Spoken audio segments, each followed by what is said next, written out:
Hi, everybody. Welcome back to another week at Beyond the Trailer Park. And as always, we are joined by my fabulous co-hosts, Beth over there in Pennsylvania. How's it going over there? Very well, and howdy, howdy, everyone. Good. That's a new angle this week. Yeah, I guess I dropped my camera one too many times, and it's stuck in the up position. So I didn't have time to switch to another camera, and I do have another one somewhere. That's okay.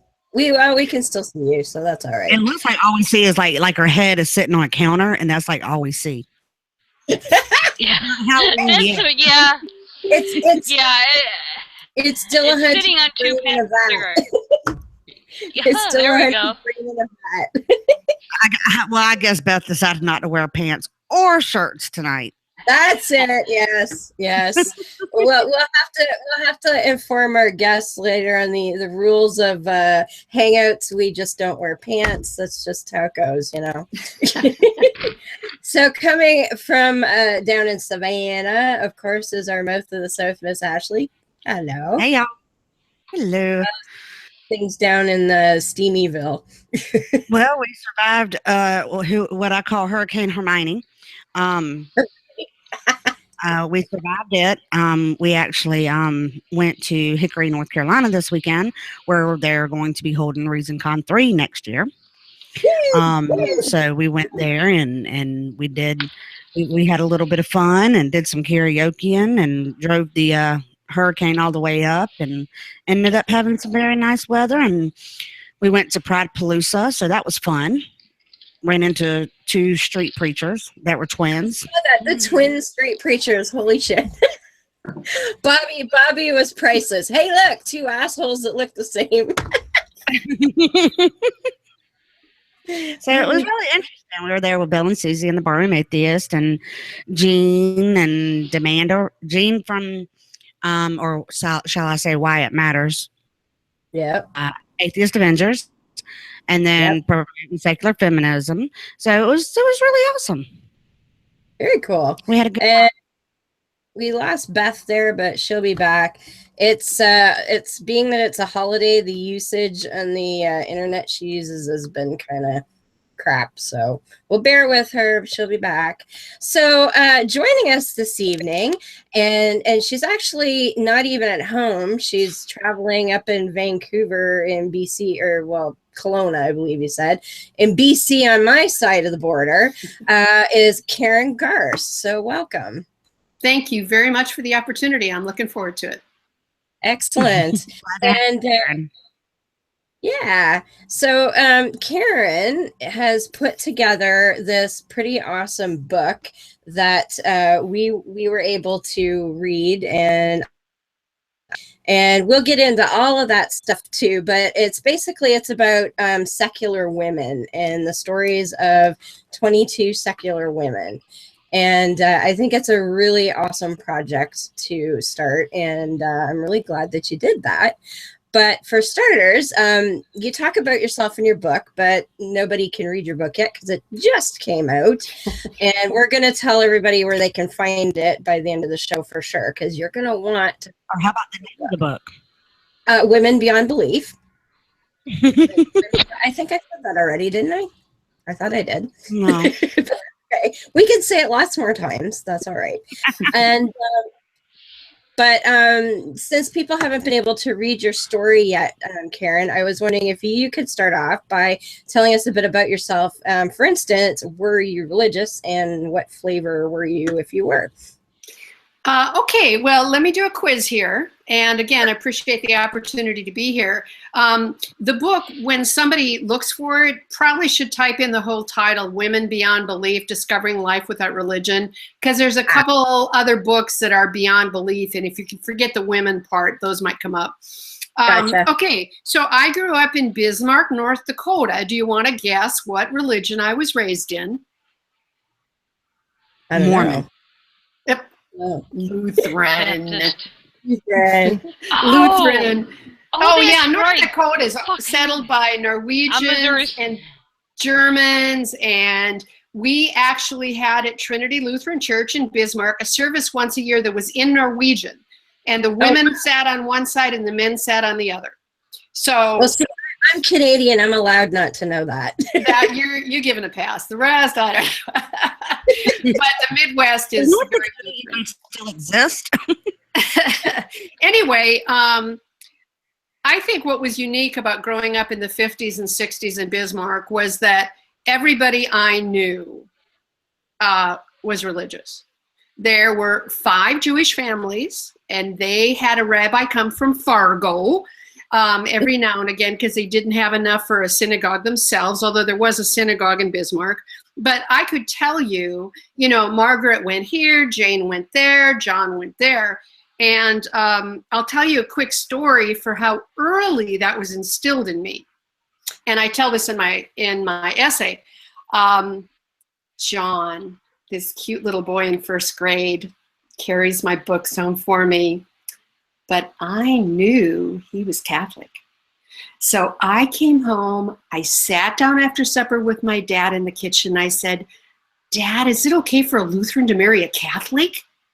And my dad was really nice. He said, well, he said, you know, sometimes marriages can be difficult, so maybe it's better to just choose the same faith. Well, my sister and I both married lapsed Catholics, so there. But I think that shows you, number one, I was 7. I was focused on getting married, and I was checking out to see if I should marry a Lutheran or not. So at the age of 7, I was like totally into it. Went to Sunday school, went to confirmation, sang in the choir. In fact, my sister and I were on a road trip, and we redid all of the hymns. We were singing them in the car out of tune. And it was really interesting how that affected you, because this is a ritual, this is music, this is something that was instilled in you early, and we had a great time. We did camp songs too, but anyway. So we had catechism, and just to remark on what was said earlier about Martin Luther, his treatise on Jews and their lies was not taught. No, they didn't do that one. Good. Yeah, and they didn't talk about the quote where he said all women are good for is having kids, and if they die, it really doesn't matter. So they left that one out too. Yeah, that's good. But I always say that without the church, I would have had no social life, because we had Luther League that you went to every Sunday, and there was a potluck, or we would go roller skating, or we would go bowling, and so that was kind of my social life. Anyway, and then I went to Concordia College in Moorhead, Minnesota, which was a Lutheran college private school. My sister's never forgiven me for getting to go to a private school when she didn't, but that's what you get for being the youngest, right? You just wait till your mom goes back to work and she's got money to send you to private school. Anyway, but what was interesting about that experience is the first class in religion, and there was one required each year, was Religion 101. And they talked about the different oral strains of the Old Testament. And I said, what? You know, wasn't this directly inspired by God? And they talked about the J, the E, the P, and the D, and it was fascinating. I had no idea that the exile in Babylon was a historic event. I didn't know any of that, so it was interesting. And it was a pretty liberal school. I did a report one year about gays, read a book, Gay World, never knew much about the subject, and gave it to a class, totally accepted.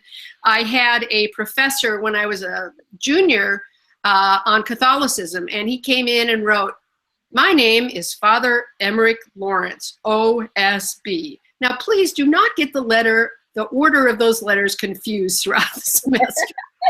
So, you know, all in all, pretty liberal. And then I went to grad school in Madison, Wisconsin in the 70s. You know, where you just kind of walk down the street and inhale deeply. There was a little aroma there, you know, you didn't even need to roll it into a joint. And I met the first people who were secular. I had never met anyone who was an atheist. So I learned a lot. I think Madison to me was really my political education. You know, it was in the 70s. There was a lot happening, protesting the war, protesting nuclear power. And I never went to church because for me, church was family. You knew everybody in that church. And I didn't know anyone in Madison if I went to a church, so I never went. I moved out to Oregon, got a job, never went to church. And then finally I thought, well, look, go to church. So I joined this Lutheran church, and the pastor was, you know, not doctrinaire at all, very good. And I met my husband. We actually got married in the church. This is the lapsed Catholic who always thought it was woo-woo. And we did baptize our son. I've asked for his forgiveness for that. Anyway, and then we started to go to this church called Living Enrichment Center, which was a new thought, which was the least doctrinaire thing that you could really call a church. I think it was either even less of a church than Unitarian Universalist. And then there were some financial problems with the church that I helped uncover. And there was a big article in the paper, and they went belly up, and we quit. So it was a couple of decades ago. And if you want, I can talk later about what made me decide to write the book. Absolutely. Yeah, we will want to get into that for sure. So it was, it wasn't a big sort of, it wasn't a big trauma for you so much then sort of deconverting, because it wasn't as big a deal in your life as it is maybe for some people, right? Yeah, I think if you read some of the essays of the books, you're going to have tears in your eyes, because it was an incredibly abusive relationship. One of the authors said, we didn't just commit sin, we were sin as women.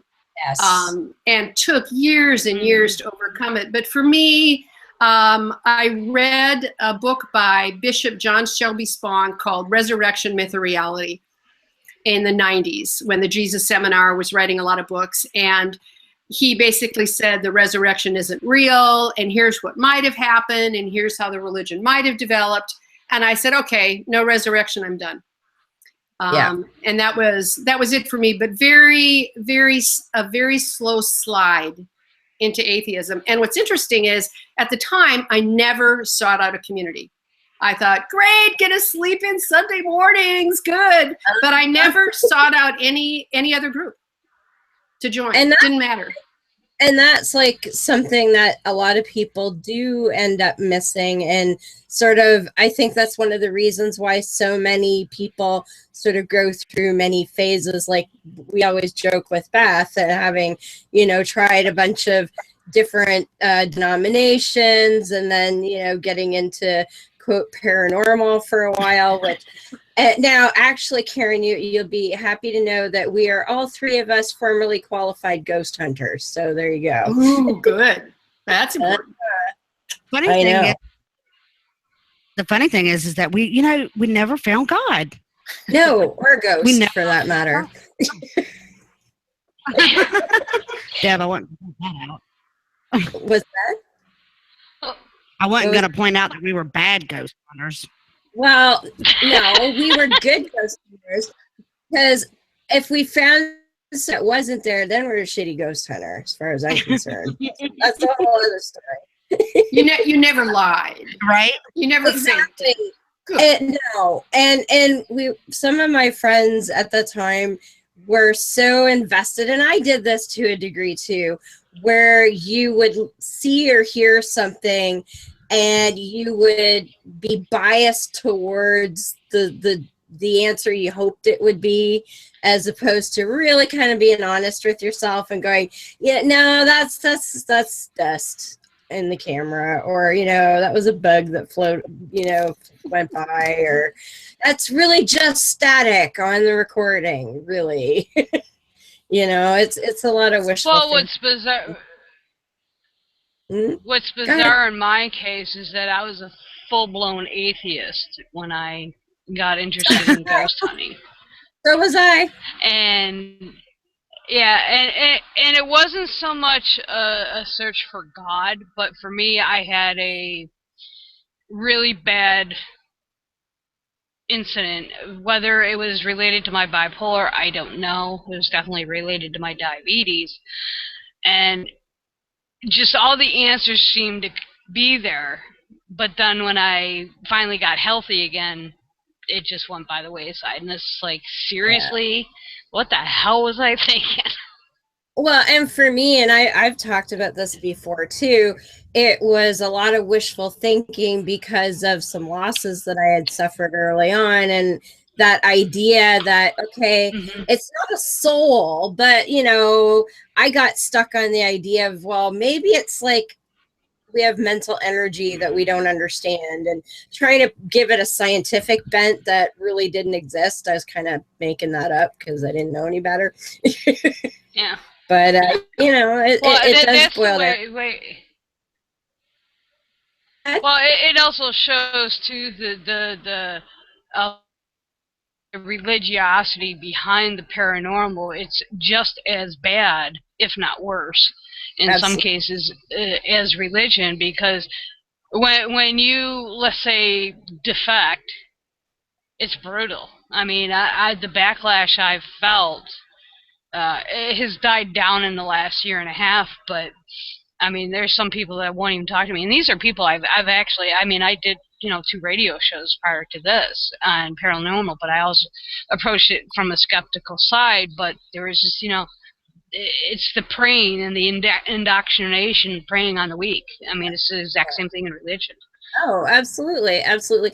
And I get angry when I hear about psychics, quote unquote, who, they're, oh, your child is missing. Well, I can help you find them. Like, no, you can't. Just if you can help me find my child who come up missing, why couldn't you stop the actual abduction from happening, or forbid that my child get murdered? But why couldn't you stop that from happening? Yeah, and it's always well. Look at the whole thing with Sylvia Brown before she died. Oh, I mean, she told the mother I can't think of the name now. The daughter was the one in Cleveland, where she told the mother the daughter was dead, but yet. Yes. What was that you're going to say, Karen? There was a case I saw probably on Facebook or some other social media that Texas, some police officers had hired a psychic to help them find a missing person. And I shouldn't be surprised about what comes out of there, but really? Yeah, no kidding, huh? Yeah, I posted about that the other day. Not to disparage the dead necessarily. A couple of weeks ago, and the captions were, "Well, she didn't see that coming." Everybody remember Miss Cleo from the Psychic Network on Infomercial? Yeah, with the fake Jamaican accent. Call me, call me now. Yeah, and that network got for fraud or something, because obviously it was fake.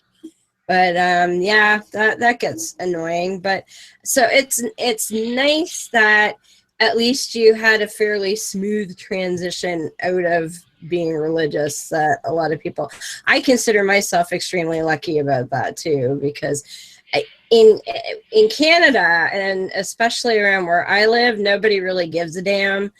Even though, and I've told this before, I kind of had a light bulb moment at 17 and was like, holy shit, it's all fake. I've discovered the secret of life. And exuberant 17-year-old wanting to tell everyone, it's all right, there's no God, you don't have to do that church did anymore. And being absolutely dismayed that no one wanted to know this. Yeah, and I'm kind of surprised that when I read the essays in the book, about how many people figured it out early on. And I kind of go... that shocked me too. Yeah, there were a lot of younger ladies that, some of them even younger than me figuring it out. And I thought I was doing pretty good at 17, but yeah. I will say, now I remember my mother's family were, moderately to above a moderate religion. Like grandma would be in church every Sunday and whatever, and they prayed over meals all the time. And I can remember being about 5 or 6 years old, and that's like, oh, we're gonna pray for lunch now, and I'm like thinking to myself, this is stupid, and singing a child's song in my head so I didn't have to listen to the stupid prayer. So, and then I did buy it hook, line, and sinker later on. But at that point, I was like, well, this is stupid. So I guess it kind of makes sense. I figured it out, but some of those ladies were pretty early on, I gotta say. Well, and I think it's interesting if you look at, we talked earlier, maybe before the show, about inculcation, which my husband asked me the other day, what does that word mean? And I said, well, it's like this, that the earlier you are, the more it seems like that's the only way. I think it's kind of interesting. I did a dissertation, a PhD, when I was in Wisconsin. I never went into academia, but I did it on Pierre Bourdieu, who is a French sociologist of education. And I went back the other day and reread some commentary on him. And he came up with this idea of habitus. That's the word he used for all of those things that shape us, whether it's our parents, our race, the nation, all of those different things that are who we are. And you're so young. And I found out that even later, after I was an atheist, I will lay my head on the pillow and my brain will start to go, now I lay me down to sleep. Absolutely automatically. So it's so deeply embedded because you were taught it so early. It's so hard to let go of it. I mean, I will probably do that till the day I die. Now I lay me down to sleep. Well, it's just like we had What was that, Ashley? No, I was just saying I did the same thing. I said that prayer for a very, very, very long time.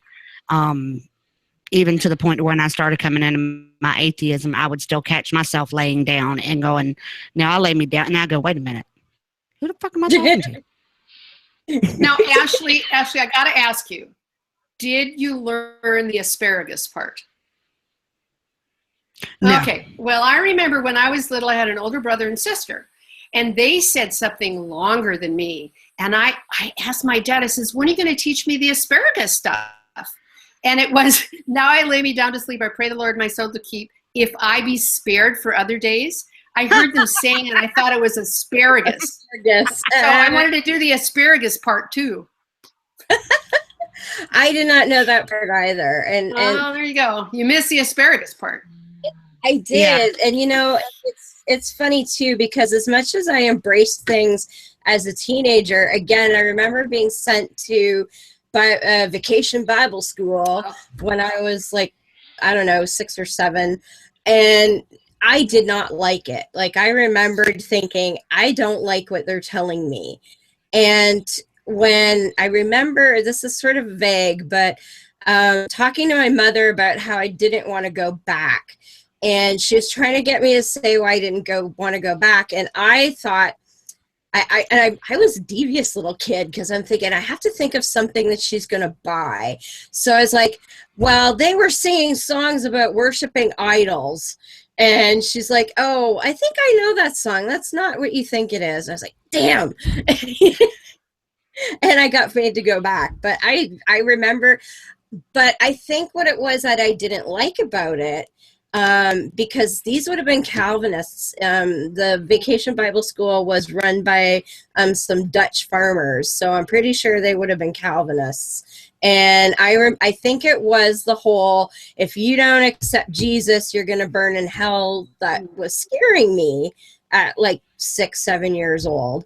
So I remember, even though I hated the Vacation Bible School, I still, Jesus come into my heart, blah, blah, blah, at that age, because I wanted to make sure, even though I thought it was stupid. So, it's still the impact that it has on little kids. People just don't get it.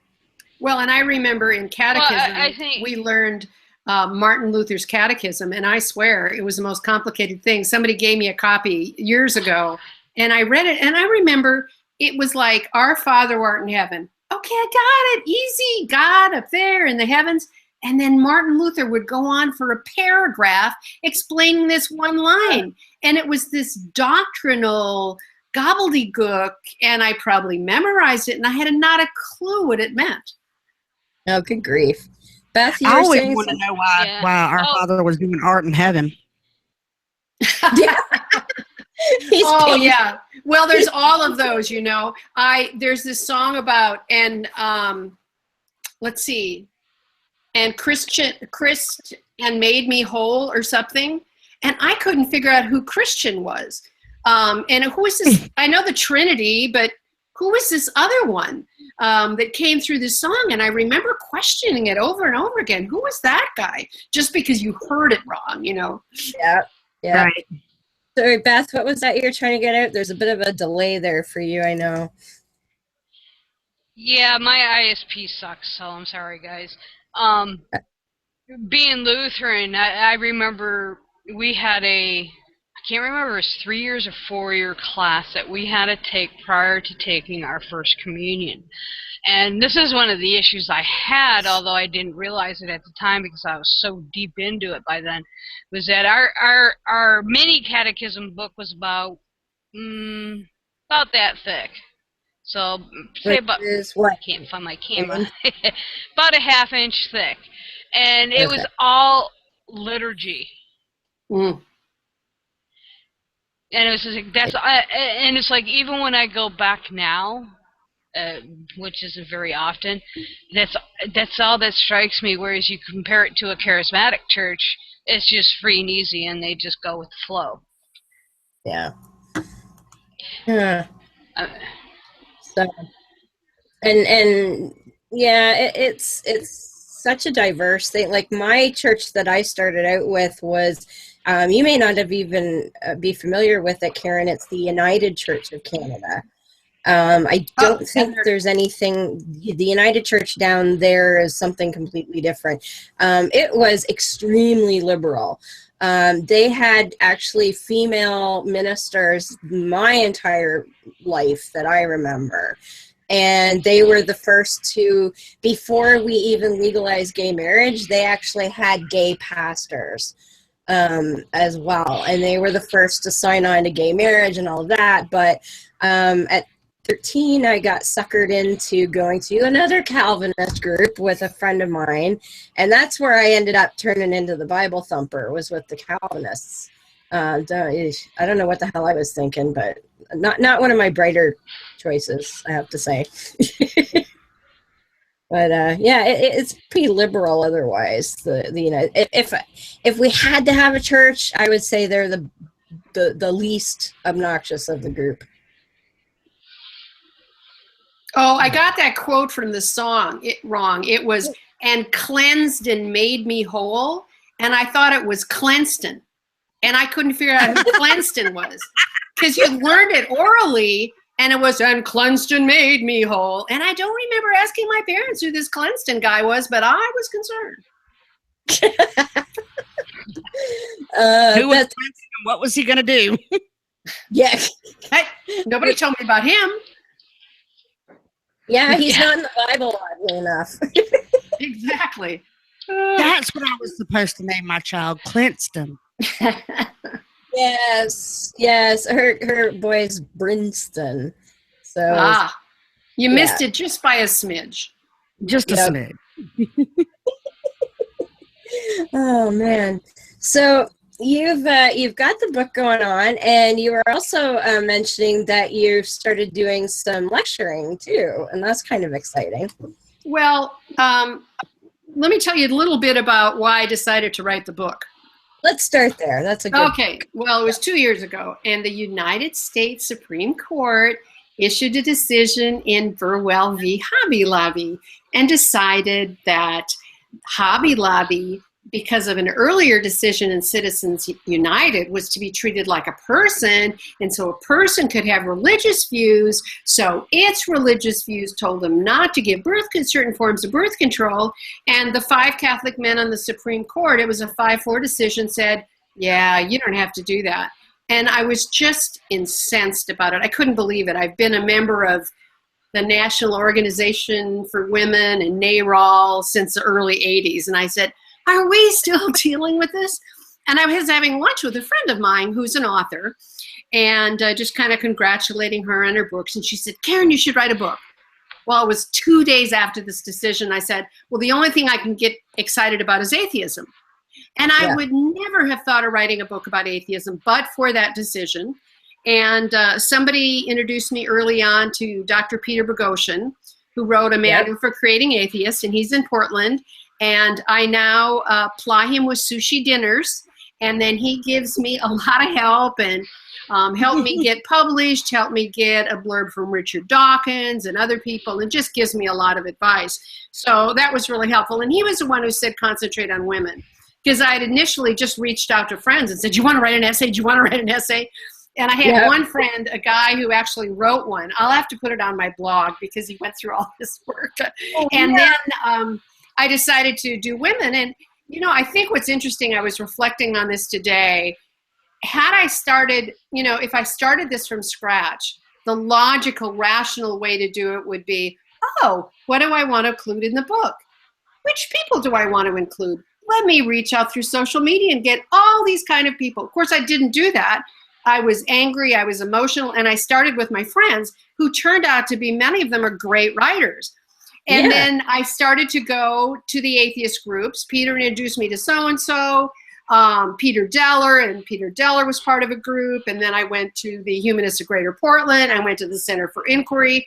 And I got a lot more authors, women who were involved in writing. And then when I got to Pitchstone Publishing, they wanted a little more diversity. And then I reached out to social media and got even more women involved and ended up with 22 that I have. Well, and I like that you had some from other countries too. That was important, I think. Because in some places like Germany, where we don't really hear about anything to do with secularism or religion in general, so that was kind of neat.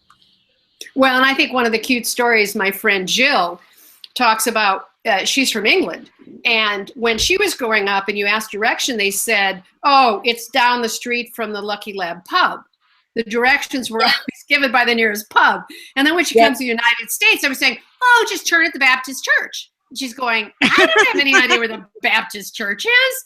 Yeah, and then turn left at the Methodist church. She's like, you know, just tell me where the bar is and I'll be fine. Just exactly. Well, so it's a different perspective. Oh, for sure. I remember when I visited London, England, quite a long time ago now, but there's the statue of Queen Anne in front of one of the cathedrals, and I forget which one now, but I remember the tour guide saying that they had, apparently she was quite the drinker, and they positioned the statue so that she was facing like one of her favorite pubs or something, which I thought was kind of funny. I bet that's rather apocryphal, but you know, it sounded good at the time. I'd buy it. Yep. I'd buy it. I think you and I had talked about this earlier. There was one section, I think it was in your introduction, and I'm going to attempt to read this, so hopefully my ISP will cooperate. You go, because this judicial decision directly affected women, I began to reflect on the long battle for equal rights for women in this country, from the fight for suffrage to civil rights after 1964, to the availability of birth control. Then you go on a little bit more, and then you go, this led me to examining religion, the basis for the Hobby Lobby's lawsuit, and how it affects Western civilization's view towards women. I began a quest to turn my reflection into knowledge and understanding. I reread the Bible in its entirety, as well as many other books exploring religion and women's rights. I read the writings of Elizabeth Cady Stanton and others from the 19th century abolitionist and suffrage movements. I read Joseph Campbell's writing on mythology. I reread many books of the Jesus Seminar, who revived a study of the historical Jesus, and go on and go. I came to the conclusion that religion has subjugated women throughout history and continues to do so today. The appendix that you included in your book is a summary of what you learned. And it was funny because last week, I mean, everybody knows Hobby Lobby is a huge decision for me, and I've written about it numerous times. But what's funny is your epiphany that you had at Hobby Lobby is identical to one I had about 5-6 years ago concerning a David Silverman interview, which I mentioned last week. And I just think the similarities that you present are just so uncanny, because it's just like your moment was the Hobby Lobby decision, and mine was 5 years ago, where I don't consider myself an activist per se. I call it keyboard activism because I'm not in a financial situation to go to rallies, etc., or do anything. And where I live, well, Pittsburgh's the closest city, and that's 3 hours away. So I'm actually closer to home than I am to anything remotely interesting. Well, and the other thing I discovered as I read these books and read the books and read the books, that I do a lot of presentations on. It's called From Goddess to God, Elimination of the Feminine Divine. And the more I study this, the more angry I get. Certainly in high school, I read Edith Hamilton's mythology, but nobody talked about the feminine divine. They just talked about this plethora of goddesses and the pantheon and all of that. But if you read the work of Joseph Campbell or Marija Gimbutas and Mary Daly, a lot of different women who started to look at these figurines of the Paleolithic area and said, hey, there's something here. And they all may not Venus of Willendorf. Yes, and they may not all agree that there was a matriarchal society. They may not agree that there was a mother goddess, but there was something there. There's a reason that thousands of these figurines are of women, not of men. And, you know, you don't exactly know why did they make these figurines? But I think what's interesting is they found them not in the back of the cave, which is where the paintings are. If you go to Lascaux, you can't go in Lascaux anymore. You can go into Lascaux 2, which is a redo. But those are in the back of the cave. And it's a very circuitous, narrow path to get there. That's where the men went. That's where the boys went to train for the hunt. That's where the shaman started a trance. But in the front, the hearth, the fire, where the women were, that's where these figurines are found. And there was a place in a Cro-Magnon cave where there were so many of these figurines scattered about in this one area. They said maybe it was a birthing room. Maybe that's where the women went to give birth. And maybe that's why they were carved. And, you know, we'll never know that. But to discover this worship of the feminine, and what's amazing to me, and you have to cut me off if I go too much, but the relationship with the earth, goddess, Richard Dawkins coined this term memes to talk about these little cultural bits that get reproduced. And the memes of the goddess are these cycles. The mother goddess opens up her womb to give birth. The mother goddess opens up her womb to take back the dead. And it's very cyclical. And it's not the here and now and the later. Everything just goes on. And I cannot imagine what it was like to know that the lunar cycles match the women's periods. I mean, that had to be pretty awesome. These guys are saying, wow, the moon changes the cycle and she has her period. You know, what's going on with this? So it's that cyclical nature and the relationship with the earth that once we got this male deity, you know, from the sky that comes down from the mountain and fights and does all these other things and really has a linear approach versus a cyclical approach, all those relationships with nature died. Yeah. And, well, what I find in... Go ahead, Beth. I was going to say, what I find interesting, and I've kind of delved into this, but it's been a few years since I've touched it, but if you look at, especially, well, the two condemnations, the Levitical passages in the Old Testament and the one specifically in Romans that Paul uses against LGBT people, is against Ashtaroth, which was a woman's fertility cult in Marduk. I mean, the admonishment to the Israelites was to avoid that. And in the Romans passage, it's because of Kybele, who is another Magnemata, you know, another, you know, female goddess. And what a lot of people don't realize is that I don't remember if it's the Basilica specifically, but part of the Vatican is actually built on an old tomb or temple, excuse me, to Kybele. And I you know, the whole issue of the divine venom, I mean, Judaism in and of itself actually has a very rich history in the, I'll use worship for lack of a better word, of women. Yeah, it's Sophia. I mean, you get into that whole thing, and it's like, that's why, for me, because you know, I'm a lesbian, so, I mean, I look at the whole misogyny that developed in Judaism and then carried over, obviously, to Christianity and Islam. I mean, it's so blatant that they were burying what you aptly pointed out, is that women were worshipped, or they were at least goddesses, and then all of a sudden they just disappeared. Well, and I've been to that church. It's a church of San Clemente in Rome, I believe you're talking about. Yes. And it's just near the Colosseum. And you go in, and there's this maybe 18th century church, and then you go down a flight of stairs, and there's a middle-aged church, and you go down to the bottom. It's a Mithric temple. You know, it has the bulls. It symbolized the Mithric cult. But what I think is really interesting, you mentioned Asherah, which was one of the goddesses of Canaan. And Karen Armstrong has written many books, and she's a well-known religious scholar, says it probably took 600 years from 1200 BCE to 600 BCE when they came back from Babylon to really impose monotheism. And you see numerous references in the Old Testament. They didn't edit these out, which is tear down the Asherah.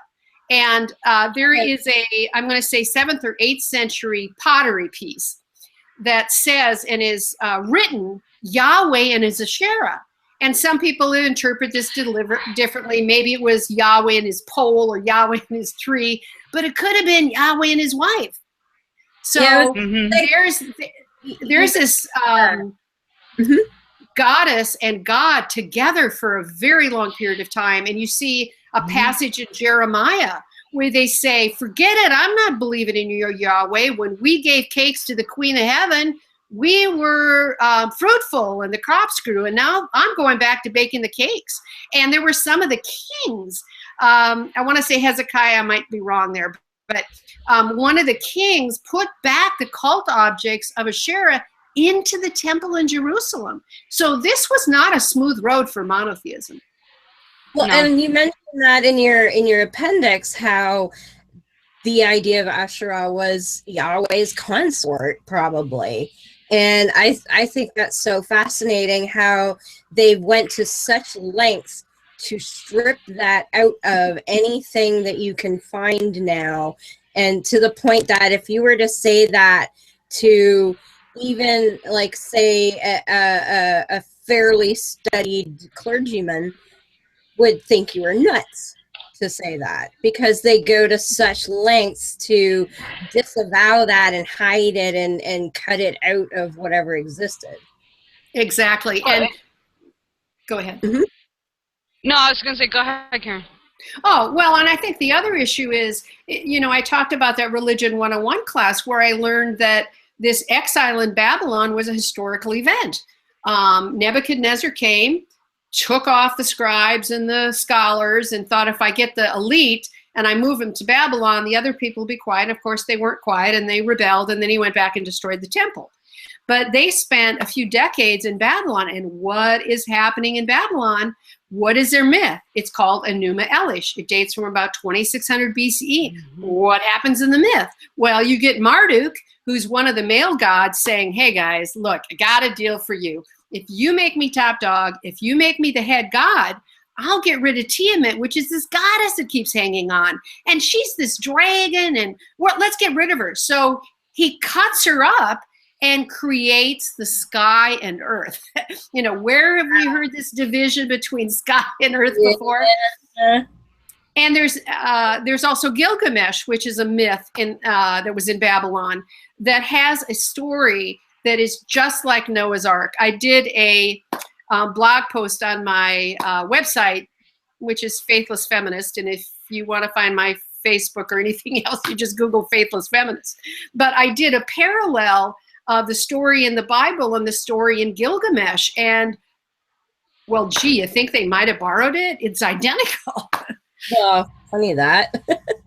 And you know what I also find interesting, though, as far as Judaism goes, you know, they cut out anything to do with divine feminine, yet the Jewish lineage goes through the matriarchal side.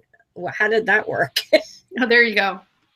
Yeah, it seems so odd that, but I guess if you think about it, you know, maybe they felt that they had no choice because who gives birth? you know. Well, But and I think what's interesting is if I'm working on a second presentation, which kind of takes it from Christianity forward, because there's Right. so many things in there about women and what the church did. And one of the means of the goddess is images. You know, whether it's the little carvings or it's a painting or whatever. Well, the second commandment said you can't have any images, which is still true in the Muslim world today. But what happened in the 4th or 5th century, the Pope had to create images because it was the, you know, it was after the fall of Rome. There wasn't as much literacy, and they couldn't teach. Of course, they didn't let anyone read the Bible either, which is might have been a minor problem. But they then did all of these images to teach people, and so the images came back. But one of the things I find fascinating is how the belief in the feminine divine has really never died. And it gets incorporated, and that's how culture reproduces itself. It takes a piece of this, it transforms it, it carries it forward. It's just a little different. And the Catholic Church took a lot of these stories, particularly Celtic stories, ones like the grain goddess. And the grain goddess story becomes the saint. And so they just incorporate and take over these stories or build the temple on the old temple before. Yeah, well, you're talking to a Celtic history nerd here. So. Excellent. Well, it's fascinating. I'm very, my family is so United Kingdom, it's ridiculous. But yeah, there's a lot of divine feminine. In fact, one of my favorite Irish mythology stories, I don't know if you've ever heard of it, Macha's Curse. You ever heard of that one? So there's a county in Ireland called Ulster, and it's one of the biggest and strongest historically. And the story goes is Macha was one of these sort of, I think she was a hybrid goddess, you know, child of a god and immortal, that kind of deal. But she fell in love with a farmer. And so she told the farmer that, you know, she would be his wife and she would stay with him and work the farm with him, but he wasn't allowed to tell anyone that she was there or that she existed. So that was fine. You know, they lived happily for a while. She became pregnant, and she was pregnant with twins, a boy and a girl, which how she knew that, I don't know, but I guess she's a goddess. She knows these things. But anyway, everything was fine until one summer, the husband went to the fair, and the lord of the area was there. This would have been probably, you know, into the beginnings of the feudal system at that period. And so the lord was there and everything, and they were racing horses. And the farmer, you know, probably had some ale and was feeling pretty good, and boasted in front of everyone that his wife could run faster than the horses.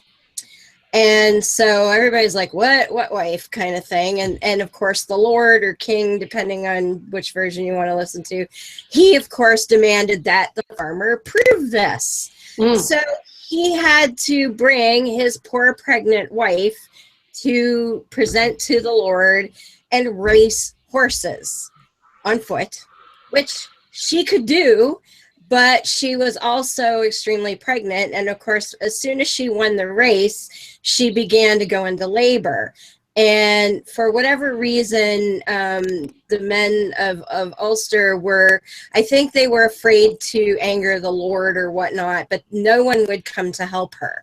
And so she was forced to give birth to these twin babies under a tree by herself. And because of this, she cursed the men of Ulster so that when they needed their strength and courage the most, they would all be felled by birth pains for 9 generations.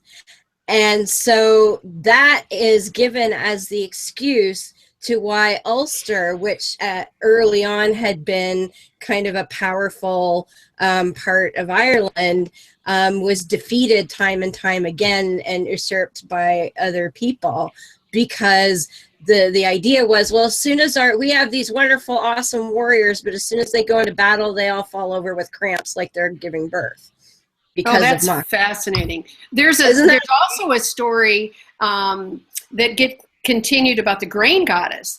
And Right. so the grain goddess comes to the field, and the farmer says, help me with my crop. She says, okay, I will help you and make your crop successful, but there's men chasing me, and when they come, you have to say that I came at the sowing of the crop. You don't have to lie, just say I came at the sowing. Well, she leaves and the crops immediately grow. So when the men come, he doesn't lie, and he said, well, she was here at the sowing of the crops. And they're full grown, so she must be long gone, and the men don't chase her. Well, this was a grain goddess story, and it develops and it gets incorporated and taken over into a saint. And her name is Ragamund or Radamund or something like that in the Catholic Right. Church. Yeah. Well, I love how the Catholics would just steal everyone else's mythology, like just anything. Like the, and when you talk to Catholics in particular, or other Christians who at least have some reverence for Catholicism, and you're like, no, like Christmas is pagan, Easter's pagan, you know, everything, you know, this person in this story is pagan, you know, all of it. And even in the coronation of the English monarch, they actually even acknowledge the four corners, which is totally, you know, Wiccan Sure. style. Yeah, it's so funny, and yet if you tell them that it is not, it's, yeah, no. Well, and part of the reason for that is the monks in Ireland continued the tradition and were literate and wrote, and a lot of things would not have been preserved without the monks in Ireland. So you can see why some of those stories got incorporated, because they were the ones that really helped get through that period of great illiteracy. Absolutely. In fact, I did a piece for the show, it was last year, about the Irish Ogham writing. There was some Christians in, what was it, West Virginia.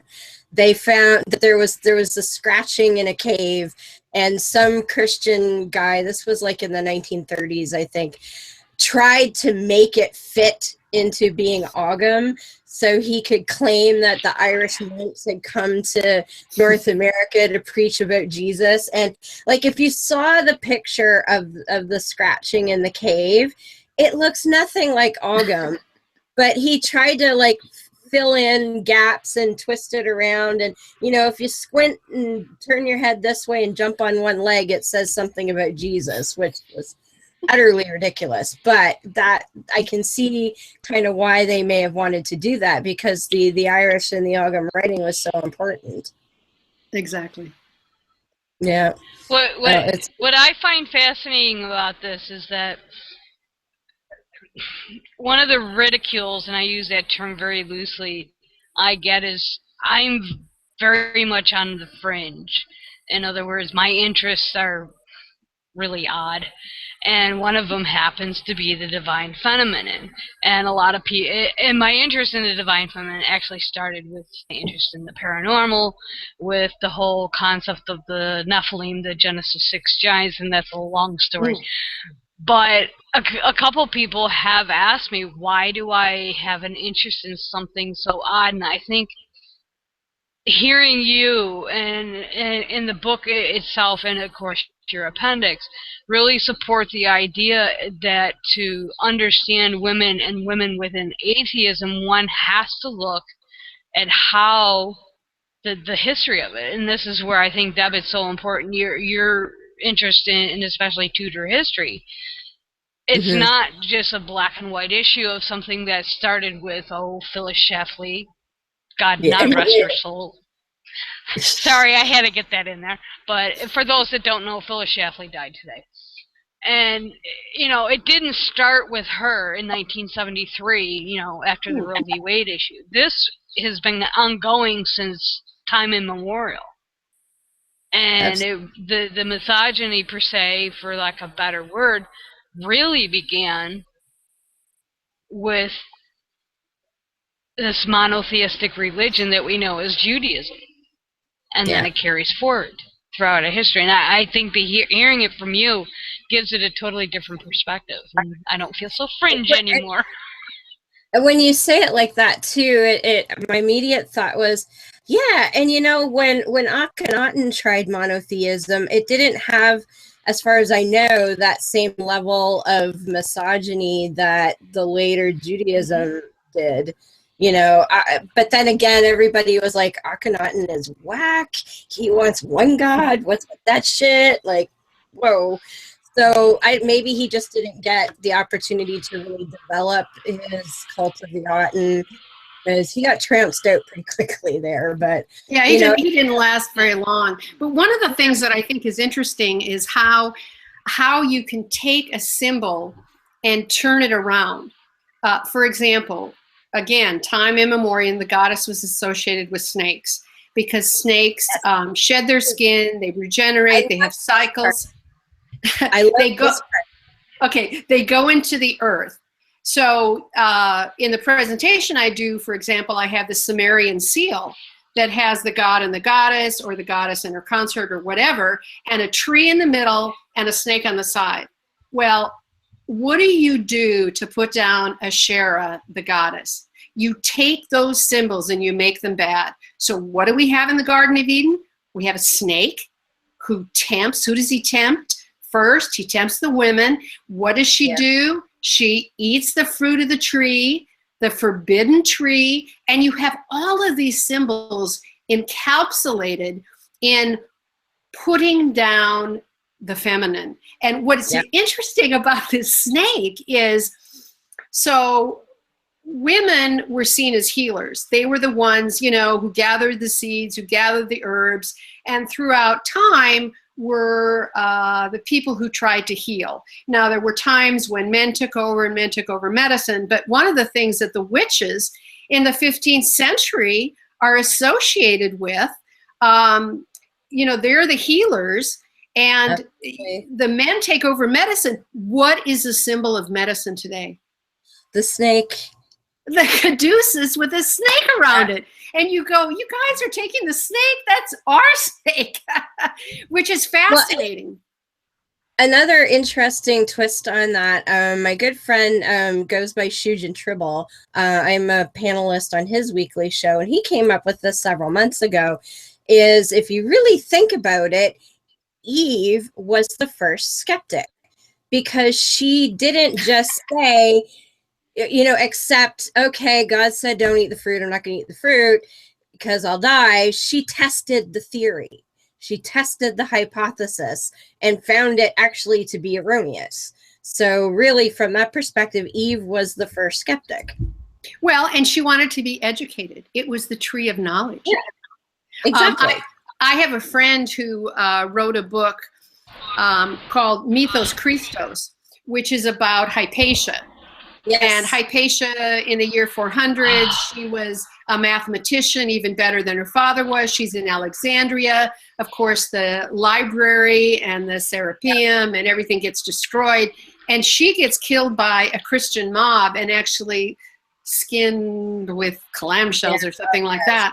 And what follows through from that is women aren't even able to learn. They're forbidden to be educated. And I think just what you said about the story of Eden, I want to learn. I want the tree of knowledge. I want to partake of this. No, you can't. And then the Christian leaders, you know, in the 3rd, 4th centuries, Augustine, Tertullian, make this whole Garden of Eden, which it wasn't innocuous in Judaism, but it certainly took on a new role in early Christianity, being the woman the cause of original sin. And we see in some of the essays in my book what impact that has on women today.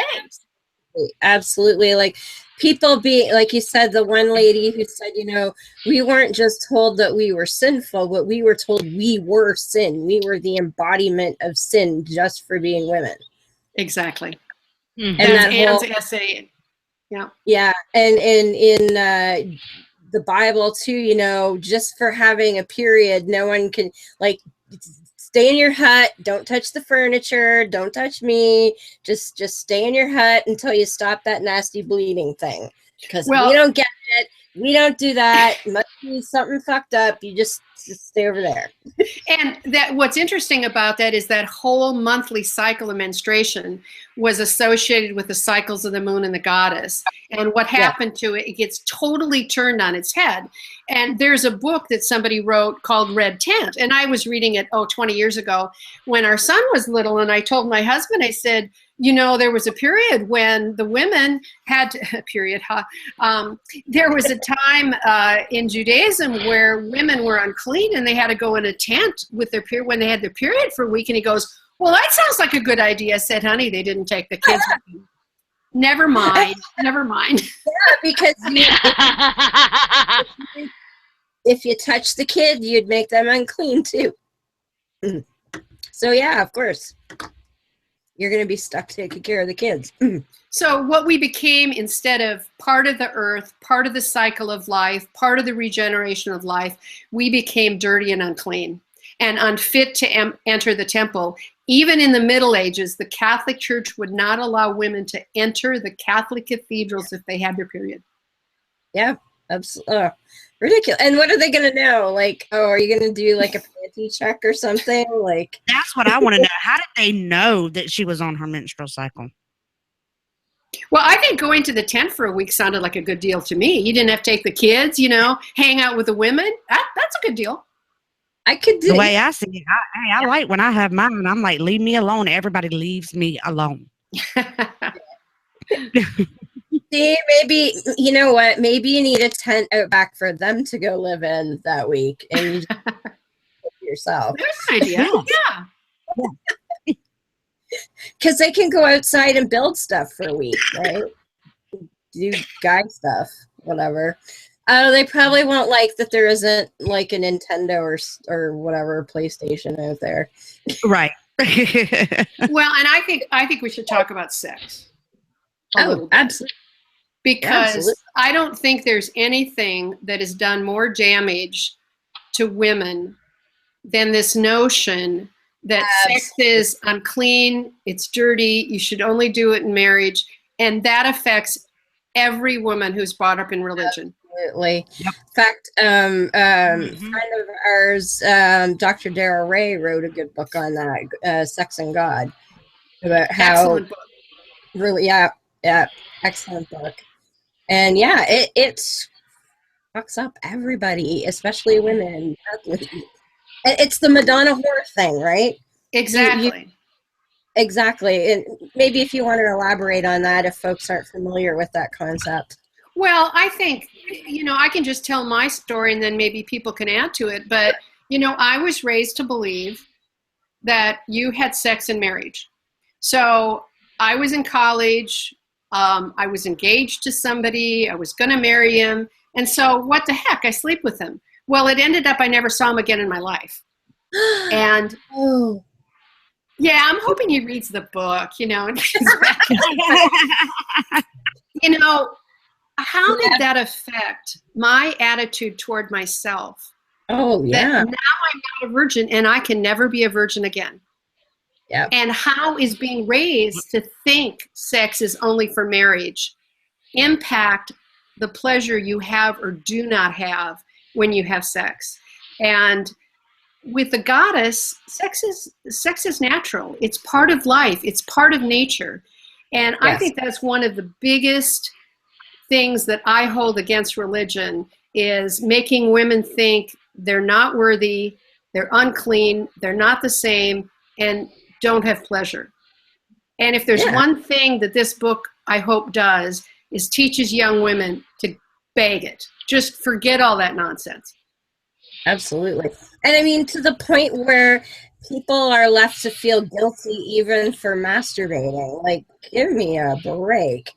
You know, like that whole bullshit of self-rape and self-harm, and it's like one of the healthiest things you can do for yourself, especially if you really are set on not having a partner until later and then not masturbate. You're gonna get fucked up one way or another. Like, you've got to let that go. It's got to come out somewhere, you know. You're gonna turn into Michelle Duggar. Oh, Exactly. hell. Yeah. Well, and to think that it's 2016 And what we know, Mhm. and there's still people who believe that. Yeah. Mhm. Yeah, absolutely. And what creeps me the fuck out are these purity balls. Like, it's just, What's a purity ball? oh, you're not from, oh, No, this is one I haven't heard of. oh, good grief. Well, Oh boy. in some of the more fringy evangelical groups, and sometimes with Patriarchal. the patriarchal groups, the quiverful types, and that they've developed this thing where a daughter kind of becomes the property of her father, which she sort of was anyway, but they will have these ceremonies where it's almost like a mock marriage to their father. And sick. there's a ring. Oh yeah, it's disgusting. There's a ring. They'll often have like a ball, like a dance. The girls are all done up in like prom dresses. Sometimes they're kind of wedding gowny looking. And they oftentimes will even sign a contract pledging their virginity to their father until, you know, they get given to some husband. And it's creepy as all hell. And if you ever see pictures that later, you've got to Google images for purity ball, because they are creepy as shit. It looks like a fucking wedding with their fathers. It's go ahead. Are you familiar with Libby Ann from Love, Joy, and Feminism? She I'm not. sometimes writes, look up Love, Joy, and Feminism. If I remember correctly, and I could be wrong, but I know she'll steer you in the right direction. She does a lot of writing about the purity balls. She's also associated with Vicki Garrison from No Longer Quivering. And it's basically in your patriarchal movements. Bill Gothard is, we'll say, the standard figurehead, even though he's disgraced among those of us that don't like him anyways. But basically, it's his ideology where basically you are betrothed to your father, as Deb said, till you are married to somebody, and they choose your mate. I mean, basically, it goes beyond subjugation, and it goes beyond submission. I mean, it's like it's being chattel. It's just like, you know, Old Testament. It's all based on Old Testament mores. And it's really disgusting. One of the pictures, the first picture I ever saw was a father and his daughter, and I don't remember if he was in a military uniform or not, but it was like a navy blue suit. And it creeped me out because when I was 10, and I've talked about this before, I had a cousin who it didn't molest me, but I was adopted. And he was just, to this day, I think he's a pervert. And he had basically said, well, we could legally get married because you're adopted, so you're not blood and all that. But that creepiness feeling of when he said that to me when I was 10 years old, I just looked at that picture and I was like, ew. It was just like, I mean, the pictures are just atrocious. I mean, the actors. Yeah, the lust, the bad lust that you can see in the eyes of the father is just disgusting. There's just no way to describe it. It's just, I know Vic, I think, has written some about it too, but basically just Google purity balls, and you'll get an eyeful. You will get an eye opening, yes. Well, I think what's interesting about that is how the genesis of that whole notion dates back to when the tribe started to settle down. And it was very likely women who were gathering seeds, who figured out that if you drop them on the ground, they grow. Oh, let's do this. And so we started agriculture. Well, what does agriculture make us do? It makes us own property. I suppose you could have a commune, but basically what they did is, I own property and I'm going to pass this property to my son. Therefore, I have to know that the woman I marry is a virgin. And so, you know, it's all the tokens of virginity on the first marriage night, and we'll stone her if we can't find him, and, you know, for the stoning for adultery, because they want to know that that kid is theirs. And of course, they'd figured it out by then which, I mean, that guy has something to do with it. 30,000 years ago, they probably hadn't figured it out. But to keep that line going, and it's not only the virginity issue, it's adultery. And, for men, they get as many wives as they want. They can have a concubine. Why do they need to commit adultery? They want. So the woman gets punished if she sleeps with somebody else, because that's going to destroy the property line. So it kind of all started 10,000 years ago. Yeah. Oh, it's ridiculous. Go ahead. What I would love to know is when Abram heard the whisper in the wind from God to start Judaism, how the hell did he convince these women? Because if you look at the history of Judaism in itself, I mean, my favorite story concerning strong women is the story of Barak and Deborah. And I like this story, one, because Stephen L. Anderson makes a complete ass out of himself trying to use it against Barack Obama.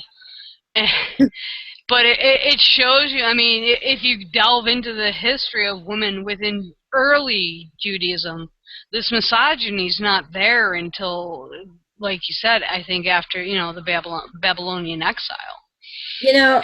They might have done something like, okay, look, here's this thing that God told me. You need to follow this. If you think you've got it bad, I got to putter my dick off, okay? Like, well, and I think a lot of that predates Judaism, because if you look at whether it's a Mesopotamian myth we talked about earlier, Enuma Elish, all of those things where they got rid of the goddesses predated Judaism. So I think women were already put down by that time. And you're right. I never thought of that.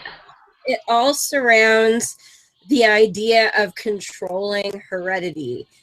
And since women had the power of actually giving birth, they focused in on, okay, well, the child comes out of her, therefore, we've got to control this before it gets away from us, kind of thing. And it just propagated from there. And it makes me kind of sad that women as a whole at that time kind of gave into it, but then we don't know what they were put up against too. But you kind of have to wonder if somebody back then had said, oh hell no, and what would have happened.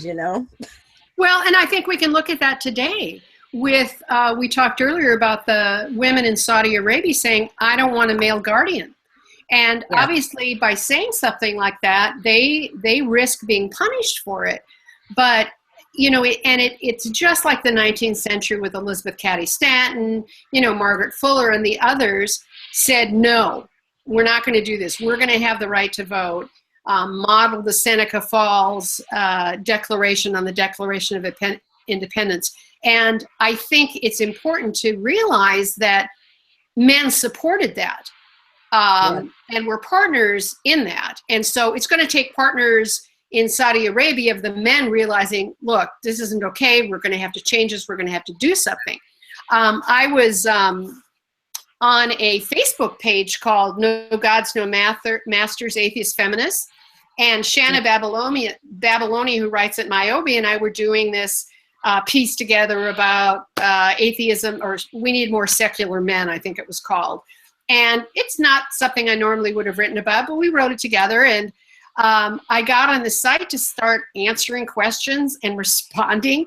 And I said something like what I just said about, look, we're in this together. I mean, my husband's a feminist. My husband supports me. And we need to work on this together. And they just totally mocked me and said, oh, what are you going to do? Make them cakes? And, I lasted about 20 minutes and they kicked me off and I can't get back on. So it's kind of interesting. Yeah, that whole kind of attitude just kind of drives us a bit nuts over here. Yeah. Well, I'm going to go out on a limb here. Go for it. One of the things that attracted me about your book and about you in general was that you're what I would call an old school feminist. Yep. This neo-feminism of today, like you just described, is fucking bullshit. Yeah. I would totally, And- you know, I understand. I always call myself a second wave feminist. And I think the second wave feminism was much more diverse than people understand. I was reading Gloria Steinemann's On the Road, and she had an African American a woman with her on her travels many times. She was asked by the Native American tribes at one of the conventions to help them work on their platform, but a lot of that got suppressed. And I do understand this. Go ahead. I think what it is that, and I've said this to Deb in private conversation, is that I look at some of the, what I call neo-feminists of today, and most of these kids are not even old enough to remember second wave feminism, what you and I and Deb to a degree grew up with. I mean, well, there is even a gap. Well, I can understand Deb because she's you know, from Canada, not even knowing who Phyllis Schlafly is. Yeah, She's like, who's that? And I'm like, yeah. I was like totally like, I mean, I remember when Roe v. Wade, you know, became law. I mean, granted, I was really, really young, but I do remember all the bullshit behind it and the reactions from the church and etc. I remember when Eagle Forum was founded, and I remember my mom. I mean, my parents were very fundamentalist, very evangelical. I was kind of the wild child, but I still believed in yada yada. But like, I remember my mom's. You know, my mom wasn't the barefoot in the kitchen and pregnant. She was barefoot in the kitchen. You know, when Schlafly founded Eagle Forum, my mom was ecstatic, and I just kind of looked at her like I was like 10 years old maybe, and just thinking, that's not right. We're not fucking property. You know, we're not. You know, because I mean, you know, I read Friedman and Steinem and all the early feminists, and it's like the kids today have no freaking clue, and that's I think that's what's really drawn me to the book is, you know, all your authors are kind of that ilk. Yes. Yeah, some of them are younger, but you know, I remember when I was in college, I was working on the student newspaper, and I started college in '68. And we put in an ad. Now, understand this was Concordia College in Ward, Minnesota, Lutheran College. We put an ad for abortion services in New York. And they impounded all the newspapers. I mean, it was this big deal. They were going to go out, they destroyed them, and all of those things. So I can remember, you know, the time before that. And I listened recently to an audiobook of Betty Friedan's Feminine Mystique. And you know what I thought about? I thought about my mom. Great book. I thought about my mom wanting to go to college to study art, and her dad saying, no, you're going to be a teacher. And then she marries my dad. She can't teach anymore. And then she has the kids, and she wants to go back to teaching. And then they're not going to hire her. And what she had to do, and all the lost opportunities. My mother was extremely intelligent, and she could have been anything she wanted to be, but for. And there were some women who fought through it, but it's an uphill battle. Oh, for sure. To be the first, to be the pioneer. I remember when I think that's lost on this generation. Yeah, one of the things when I was embroiled with the Calvinists, and I joined them at 13, and I think this is when I was like 15.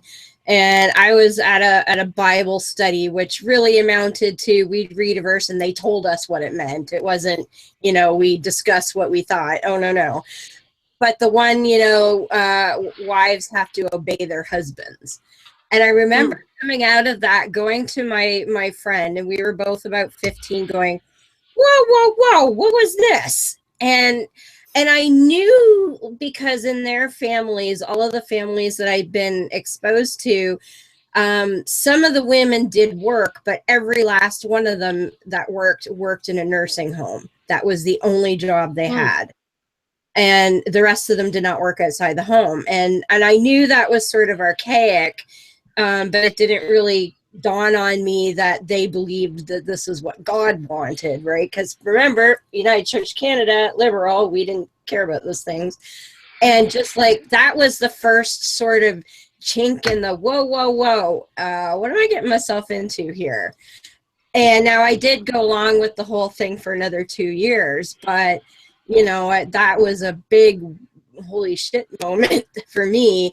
And I think mentally I kind of went, yeah, we'll just cross that bridge when we get to it, kind of thing.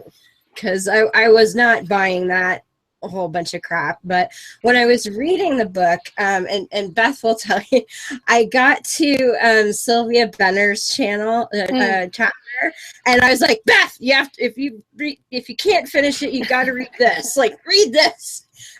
I was just ecstatic to read hers because I'm like, I could have written that. Oh, I so could have written that. So and that just spoke to the type of feminism that we believe in. So that was kind of cool. Well, and I want to raise an issue to get your input and the input of the viewers. I'm starting on book 2. And book 2 is going to be an anthology of essays that I hope to be the definitive analysis of why women should beg religion. And I've already secured, this is going to be not personal stories, but, authors who've already written about a topic, like Abby Hafer, who wrote Not So Intelligent Design, Valerie Tirico, who writes about reproductive issues, and Margaret Downey, head of the Free Thought Society, and Deanna Adams. Yeah.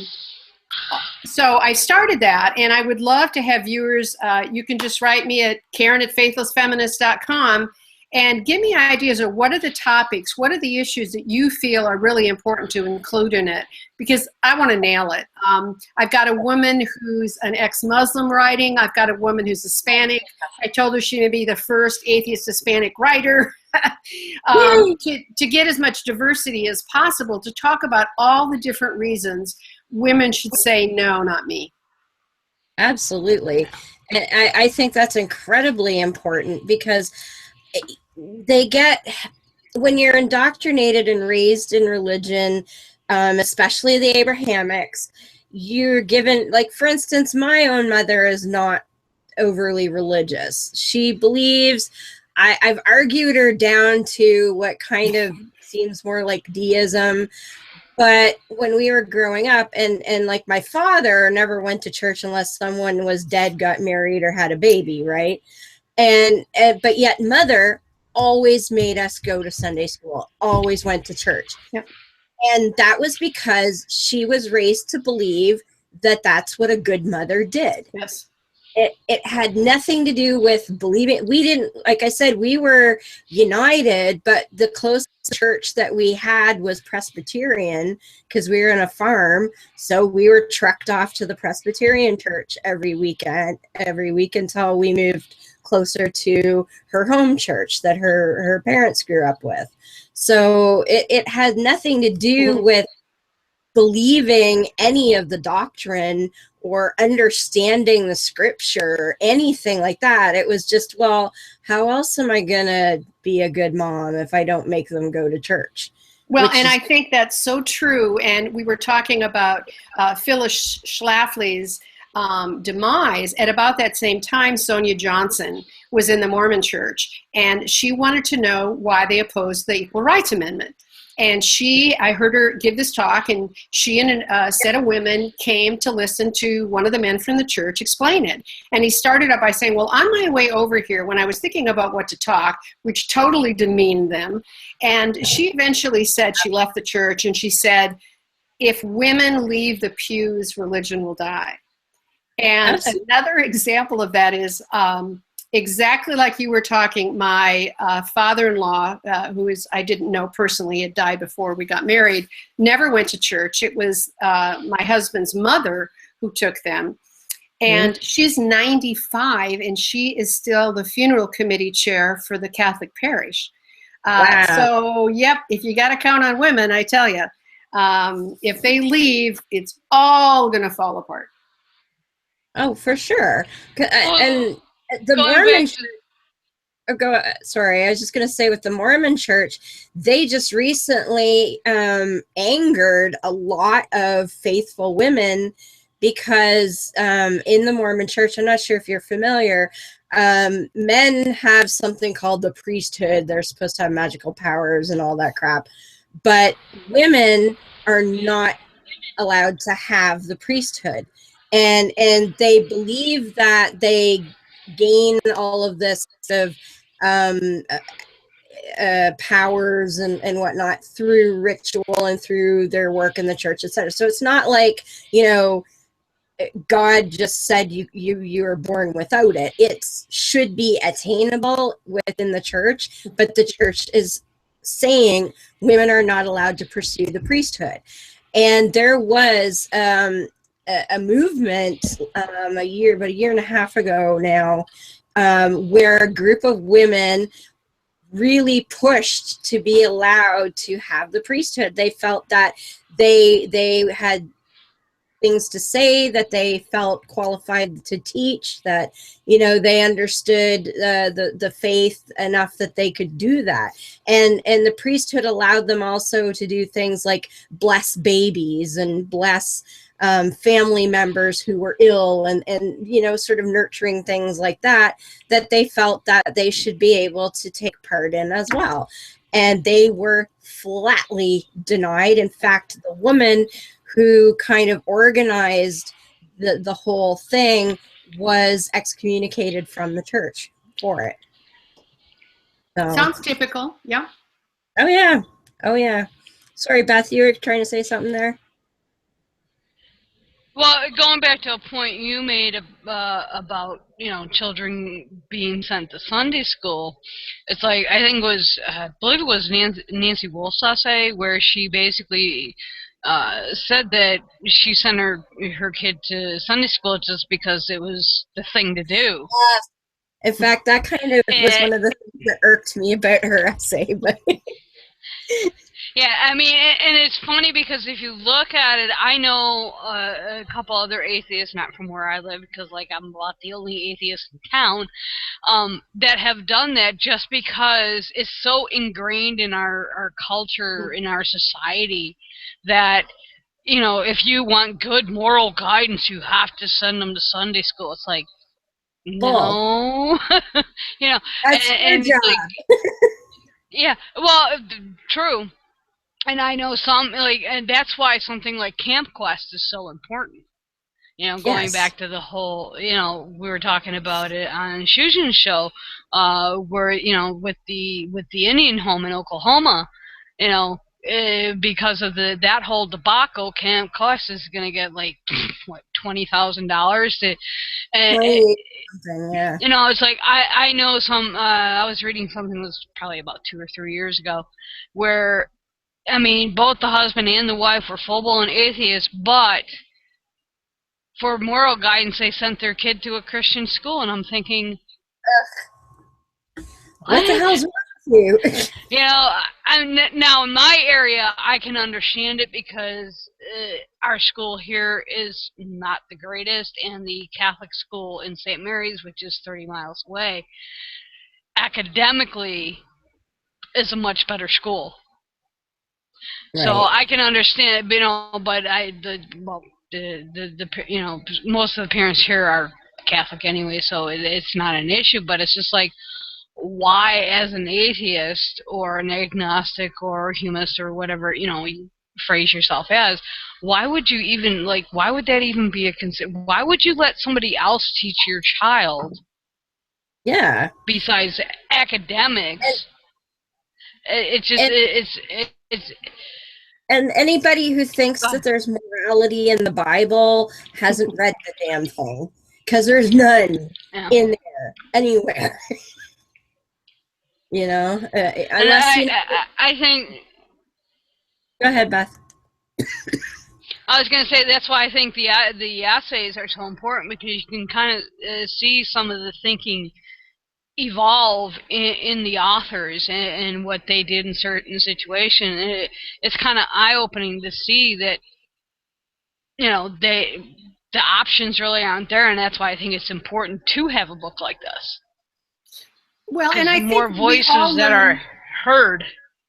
Yeah, and I think we all learn by models. I know growing up, I wrote a paper on evolution in 9th grade, Australopithecus, Giganthropus, and it was fascinating to me. And I think if I had had any model of a woman anthropologist, paleontologist, I would have said, that's me, I'm going to do it. And I'm not saying my parents wouldn't have let me do it, because they would have, but it never occurred to me. My sister was a teacher. My mother was a teacher. I studied to be a teacher because I didn't want to be a secretary, and I couldn't stand clinics because I was ill as a child. I couldn't even stand the smell of rubbing alcohol. I would never have been a nurse. So that's what, now, of course, my life took a different path. But that's why I think the book about women models saying you can do it too. And Daryl Ray, you mentioned earlier, Recovering from Religion, has agreed to put the book up. So people who are struggling and are trying to get out of the faith, they can see this book. And the other thing is, if you Google, I think we talked about this a little earlier, best new releases in atheism on Amazon, there are like 44 books listed, and there are 1 or 2 that are written by women. So we need to get women's stories out there. And I think this is really the first book of stories of women atheists. Absolutely. Or maybe agnostic with Nancy. Well, and the other important thing I think to consider is that oftentimes women have almost more to lose when they try to leave religion, because especially in the United States, a lot of places, if you're a woman and you say you're leaving your husband, because a lot of times when one spouse deconverts, the other doesn't, and it makes for a lot of issues. But if a woman is trying to maintain, you know, a balance of custody with her children, that's often used against them in the United States, is, oh, well, she's an atheist, she has no morals, she's going to teach them to smoke and they'll be pregnant by the time they're 12, right? And, well, look at some of the people we know. Yes, absolutely. I mean,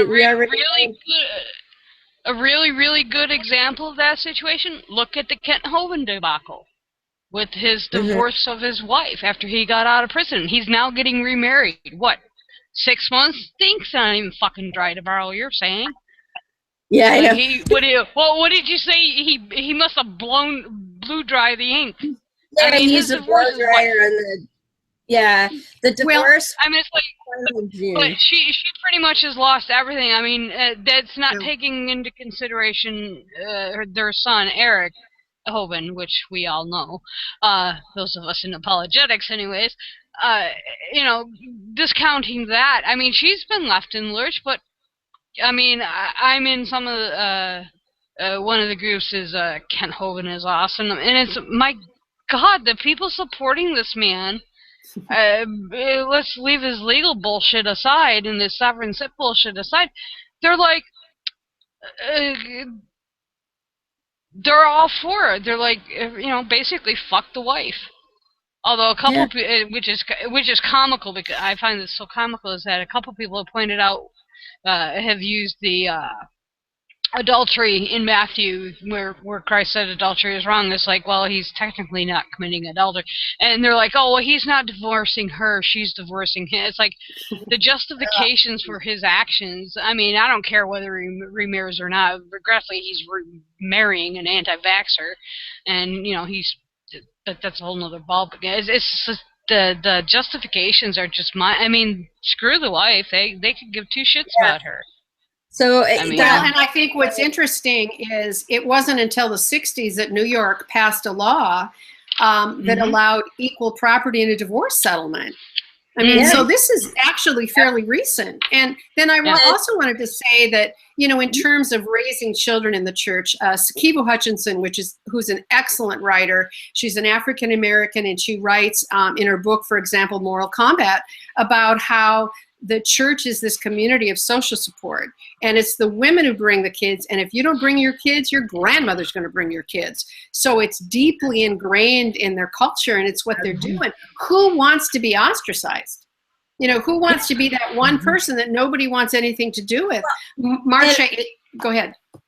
Oh, I was just going to say, I know even personally a couple of women who were raised secular, and while they've maintained their secularism as children, they did feel that. One of my friends here locally was raised an atheist, but even in the public school back then, we had prayer because she's actually a bit older than you are even. So we still had prayer and everything in the school back then.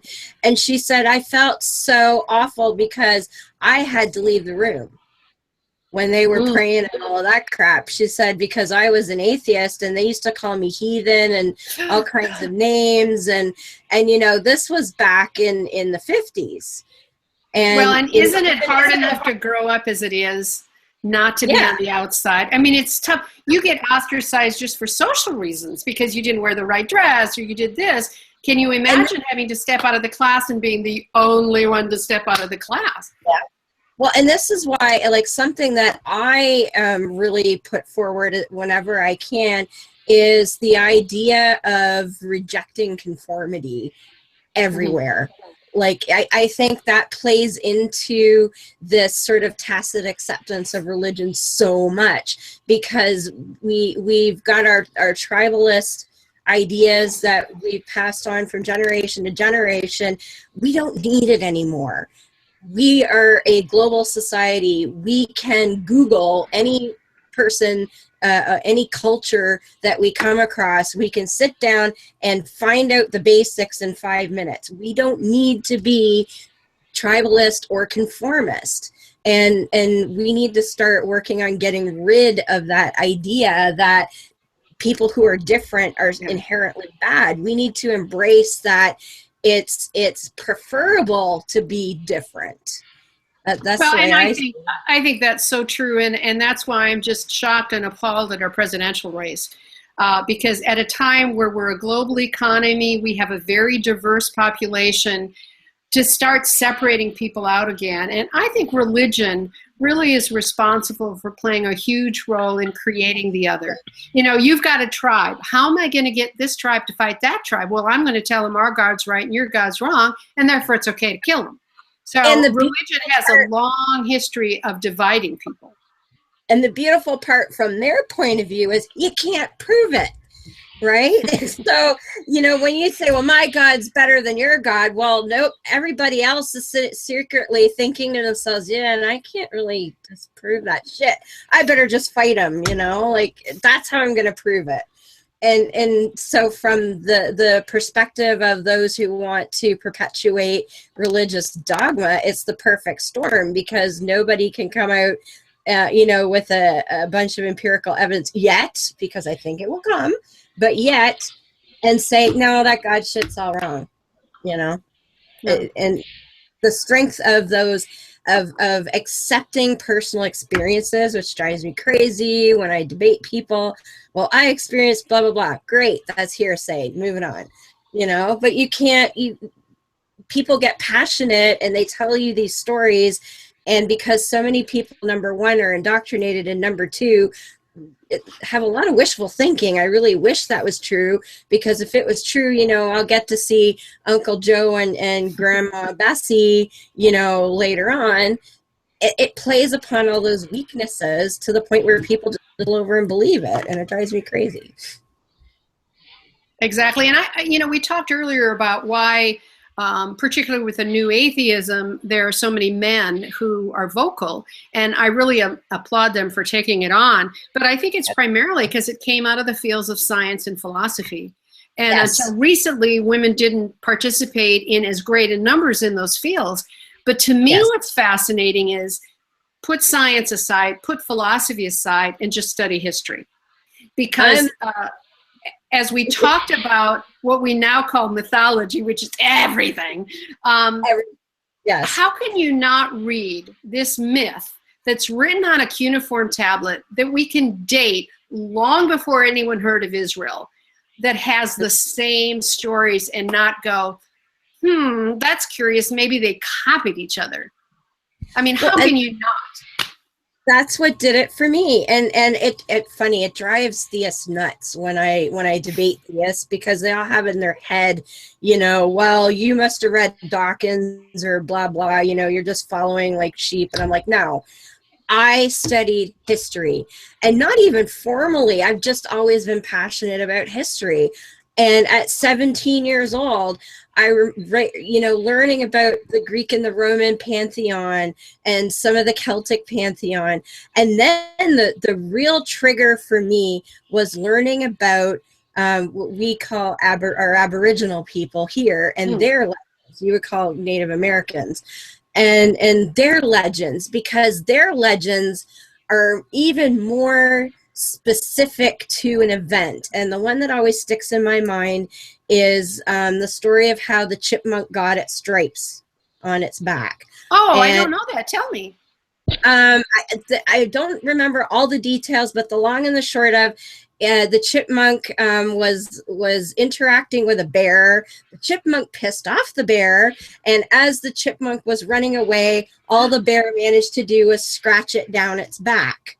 But the chipmunk got away. I'll have to go back one of these days and get the details back of what the interaction was.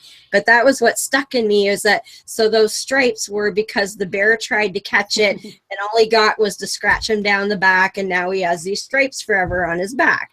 And I'm thinking to me, if I was in an ancient society that didn't know anything about science, that didn't know, about genetics and how that plays into coats and colors and patterns, that would make a heck of a lot of sense to me, especially if I'd seen a bear or knew somebody who had tangled with a bear and they had scratches all over them and lived, that would make sense. But that was, everything made sense when you looked at it from, it's all fake, it's all mythology.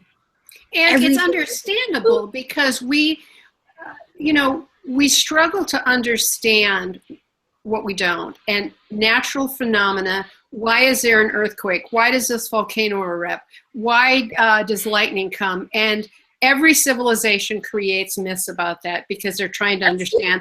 And Sigmund Freud said if we wouldn't have invented religion, we would have gone crazy. Because once we realized that we were mortal, how are we going to deal with that? Yeah, absolutely. Because we don't have, when an animal only has the flight or fight mechanism, but we evolved beyond that. So we actually have the ability to kind of acknowledge it and process it. That's going to be terrifying for somebody in that time period that knew nothing. Like, where does this fire thing come from? Why is there water falling out of the sky? I don't know. And have you ever, I don't know if you've ever seen the movie The Croods. I believe it's Pixar. It's an animated one, and it's a caveman family.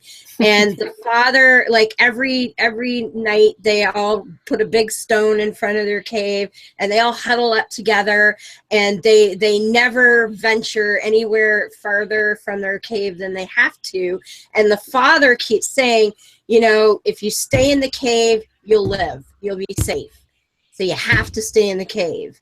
And there was a disaster that destroyed their cave, and it forced them to have to leave and find somewhere else. And that's where they kind of evolved and said, wow, you know what? We can find ways to be safe without staying in the cave, and look at all of this cool stuff out here. Holy shit, And I think it's a really good movie for anyone who is sort of coming out of religion, or even for an old atheist like me who's been at it for decades, because it's only like 4 or 5 years old, the movie. So it's a really good commentary, I thought. I'll have to check it out. I haven't heard of it. Yeah, no, it's really cute, and it has a lot of good ideas in it. But, I always laugh when, I tell the people, well, how did you become, get rid of Christianity? Well, I studied history. And my second line is, and then I read the Bible and I knew I was right. Especially as a woman. Yes, absolutely. I mean, there's the Lot's daughters. There's, you know, the traveler and his concubine. Like, that one just blew me away. I'm like, oh yeah, and they cut her up to 12 pieces and sent her to the tribes like it was. And I'm like, what the hell is wrong with people? And I think what's interesting is you see this transformation from female to male in the story of Isaac. And Abraham, God says, look, I want you to sacrifice your son. And he goes up on the mountain, he's going to sacrifice him. And God said, no, I didn't mean that. There's a goat.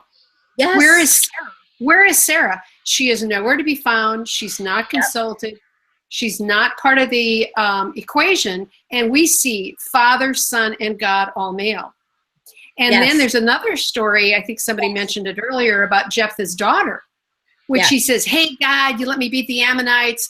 And the first thing that comes out of my house, I'll sacrifice to you. And it turns out to be his daughter. And does God intervene there to save the woman? No. Absolutely not. Woman, who cares, you know? But gotta save that boy. Like, give me a break.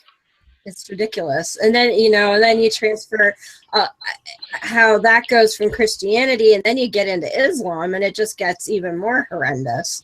Exactly. That's my sort of pet project these days is debating Islam.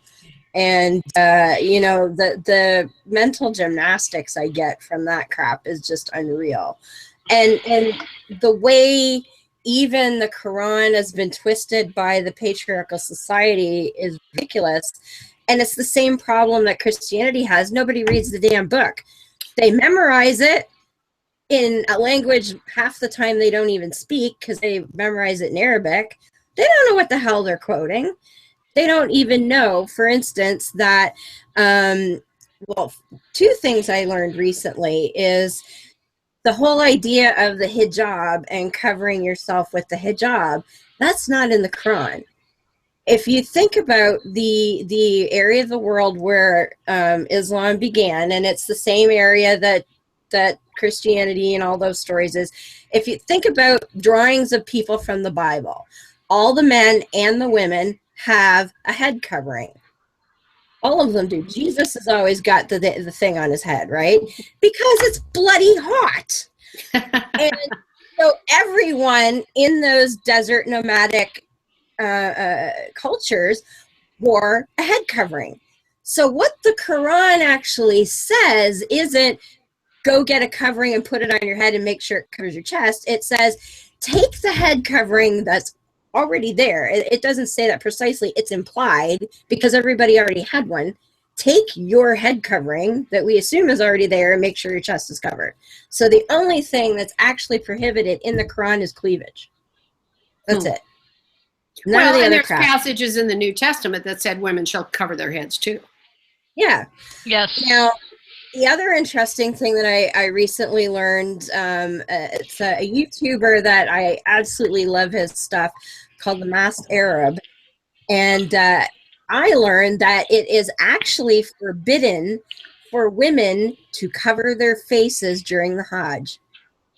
So all of those women wearing burqas and niqabs and all of that, when they go on the Hajj, they must bare their face. And there are thousands of strange men there. So what's up with that, Islam folks? Because I don't get it. Well, I think that brings up a good point. Like I said, reading the Bible or the Quran or, you know, the Torah, whatever, you know, Bhagavad Gita, whatever book is your sacred, actually read it. And really, you know, I mean, if you look at our standard 66 books of the Bible, you have 3 different views of women. I mean, they're all basically the same. You have polyanity, you know, women should be silent bullshit. You have Christ, who some suppose where women were actually much more vocal than what the current church allows on because of the influence of polyamory. Then you have Judaism, and as Karen noted, even pre-Judaism, you know, prior to. I mean, actually, there's 4. but none of them agree. But all of No. them are suppressing women to a degree. I mean, if you actually sat down, I mean, that's what got me interested in the divine feminine, besides the whole Nephilim bullshit. But looking at that, it's like none of it even agrees with itself.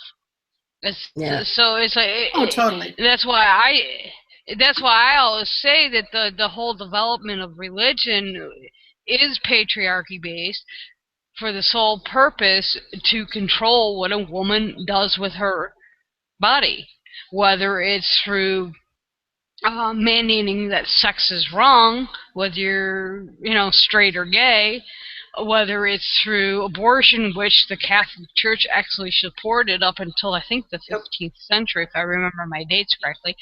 Whether I mean look at the history of the Roe v. Wade decision and everything that occurred after that. Yeah. It's all manipulation.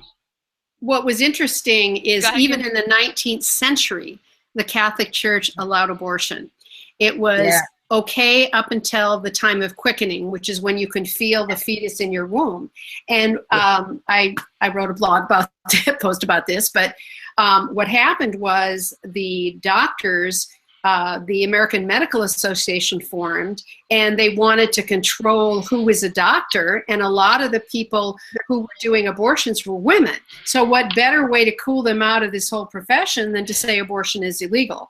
And the AMA, starting in the late 19th century in the United States, had a lot to do with making men the only ones who could perform, who could be doctors, again, with that caduceus with the snake on it. Yeah, it's ridiculous. Yeah.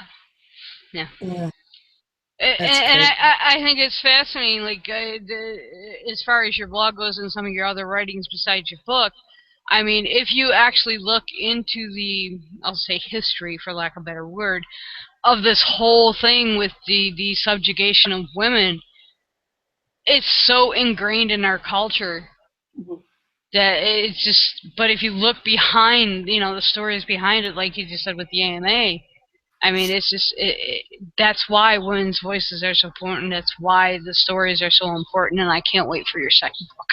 Because it's got Millard Jerkel in it. And one thing too that I hear a lot, and is there's so much supposed sexism in the secular movement, and I have to say, and maybe it's because I'm just loud and obnoxious, I don't know, but I've never had a problem.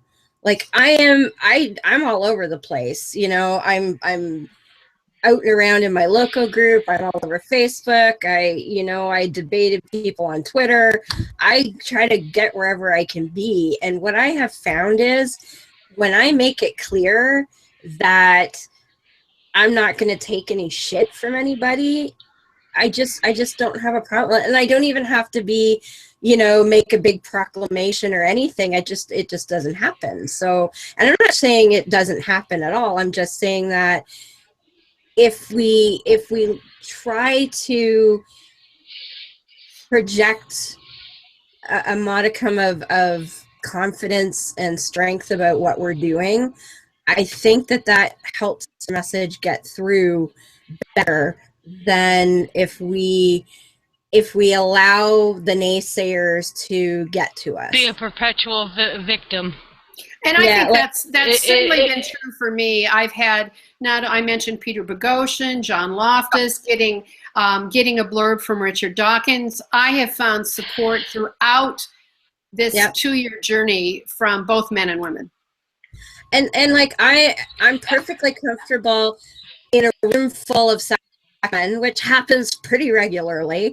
Lots of times I'll go to a meetup and it's me and 10 dudes, and I'm like, great, let's have a conversation.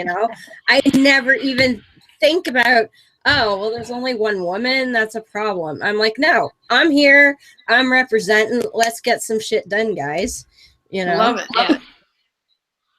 I have to interject this real quick. I just pulled up my Facebook feed. It's concerning Phyllis Schlafly.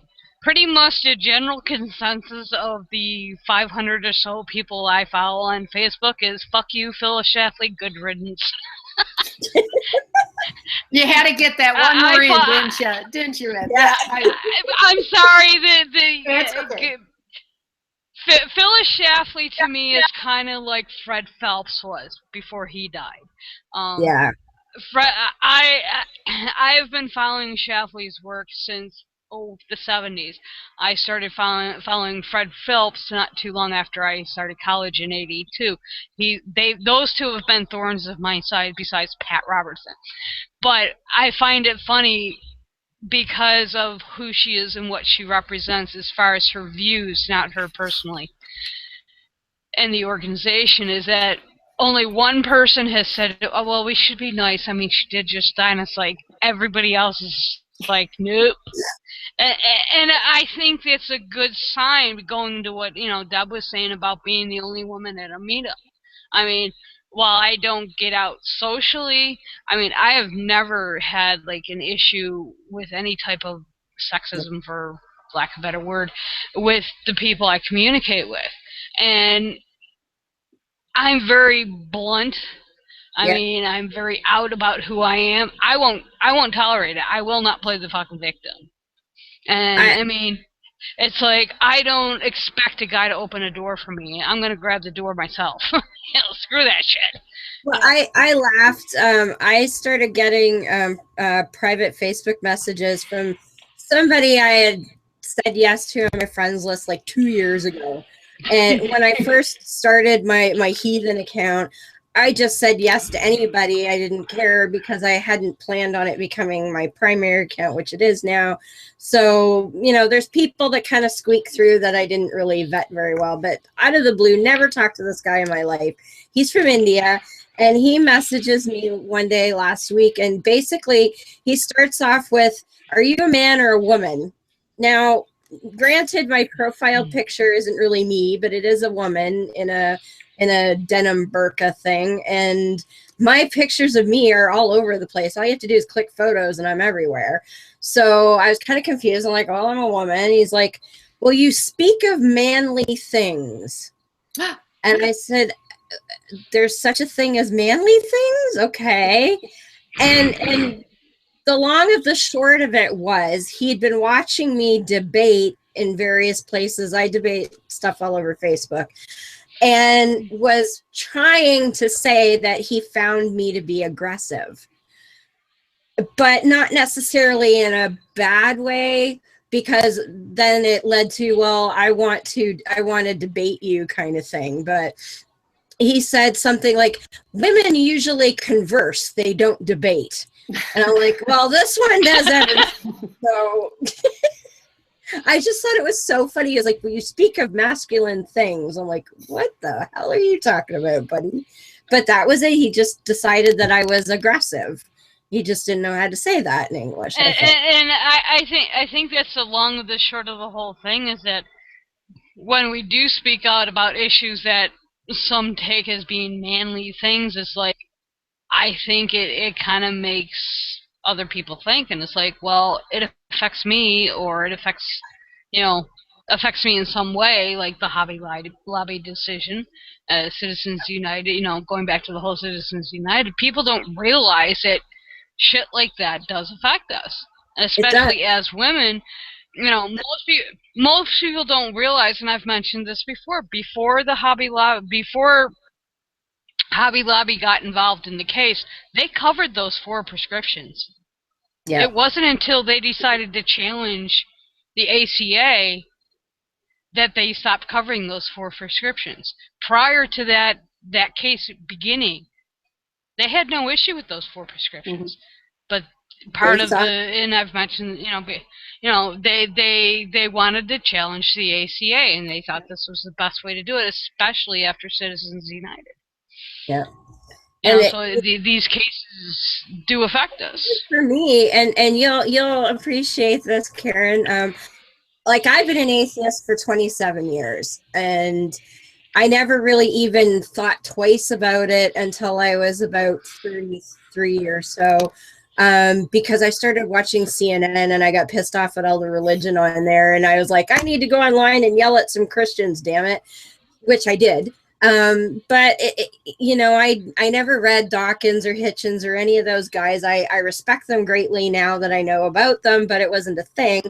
But I never really got into sort of activism, if you say, until the summer of Hobby Lobby when I joined Twitter the first time. The day I joined Twitter was the day after the ruling. So I got on Twitter and everybody's talking about this Hobby Lobby thing. I'm like, what the hell is this shit? And I'm like, oh, damn. And I mean, that doesn't affect me because thankfully we have some sane politicians, but damn, you know, that pissed me the hell off. And so I was like, yep, I need to start talking to some secularist people. And one of the reasons I say I wrote the book was for young women. I don't want them to have to go through what we did. We should be done with reproductive rights. We should be done with gender equality. It should be over. And it's up to us to do it. And I like to think, I get kind of, you know, braggy sometimes, but we've been done with abortion here since 1988. And most Americans may not realize this. We actually have no abortion law. None. There is no law restricting abortion in any way, shape, or form in Canada. No. Now, the Canadian Medical Association have decided to self-regulate, I think, to 23 weeks. So that's sort of their, and then they have committees and look at the individual situation, etc. But up until that point, nobody cares why, and it's covered under our health care. You don't go to an abortion clinic here, you go to a hospital to get it done. So that's way over. We've had marriage equality this was year 11. So that's way over. And you know what? We don't get natural disasters the way the Bible Belt does, let me tell you. There's nobody trying to kill us. You know, nothing's blown up. Nobody's tried to marry a dog yet. You know, we aren't having people that have abortions every other month. None of that shit happens. So I hope that if we can call some more attention to that, you know, people will look and say, look, there's the example. You know, and I don't mean to be overly arrogant because, you know, in Canadian we have to apologize every 5 minutes, but you know, we're doing it okay, and it's fine. So, you know, get a grip, people. There's no reason to restrict abortion. We have no law, and it's not a problem here. None. So. Anyway, does anyone have anything else they want to add? It's getting near about the end here. But if anybody wants to add anything else, that's great too. I will just mention the name of the book again, Women Beyond Belief, Discovering Life Without Religion, available on Amazon, Barnes & Noble, and soon in your local bookstore. Absolutely. And you have your blog, which is it's a blog, The Faithless Feminist. Yes, and there's some great essays and things over there as well. And all of Karen's links are in the show description. I made sure to add those in. Thank you. So she provided me with such a lovely bio there. So that's the thing. You get a writer on your show. It's like, hey, we could get some writing. But all the links are there, and we'll make sure I'll even have a look. I'll grab the Amazon one and throw it in there later too, because it's a fabulous read. I think everyone will love it. It's easy to read, and also what I like is every woman tells what she wants known. It's not always you know, here's my life story. Some people wrote like more academic style essays. Some people wrote things that were almost like a short story as opposed to a biography. So there's a lot of different flavors in there, and I think everybody will find parts that speak to them and an experience that they can relate to, because I sure did. And it was a great read. Well, I want to thank you, Deb, Beth, and Ashley, who had to leave, It was a wonderful 2 hours. I really enjoyed myself. Excellent. Well, thank you for thinking about us and asking to come join us, because we thought that was pretty awesome too. So awesome. And so Beth, where can we find you? Easiest way is Dune998 on Twitter. That connects to my blog on Havoc and Chaos, which is some blogger. And I don't post as much as I used to, but I do have one coming out. It's about 14 pages so far. But that's why she don't post frequently. Yeah, anti-vaxxers drive me crazy. But that also connects to Facebook, which is Beth A. Hambridge, and come over and find me. I like to talk shit. So awesome. And of course, you can find Miss Ashley on Religion Required, which is Sunday evenings at 7 p.m. on Spreaker Live. They are, just as a reminder, they took this week off. They're taking next week off. They'll be back the following week. And you can also tweet her at Miss_Ashley NRR. You can find her on Facebook, Ashley NRRHAF, which I clued in the other day, stands for Hope After Faith, which is Bobby's other podcast. So Ashley NRRHAF, you can find her there as well. She did have to step out, and she will be back next week, and she sends everyone her regards. And you can find me every Sunday morning at 12:05 a.m. because we're competing with those coast-to-coast weirdos on Holy Crap, the Vlogcast, with my good friend Shujin Tribble and the rest of the panel, which is 6 to 8 of us on every given week, depending on what's going on. This week is a Power of 10 episode, which, for those of you who don't know, Shujin tries to keep things mainly PG-13 most of the time, but every 10th episode, we get to let our tongues wag. So, yeah, there'll be a whole lot of F-bombs and talking about things that piss us off lately. So I'm thinking I might be talking about Saudi Arabia again, because, you know, those bastards piss me the fuck off. Just saying. Yeah, somebody told me to stop my propaganda today. So, yeah, fuck you. I'm going to talk more about them now. Thanks so much. But yeah, 12:05 a.m. Sunday mornings over there on Holy Crap, the Vlogcast. We, of course, will be back here next week, 9:30 p.m. Eastern. As we mentioned before, the whole Hangouts on air, they're forcing us to migrate to the YouTube Live.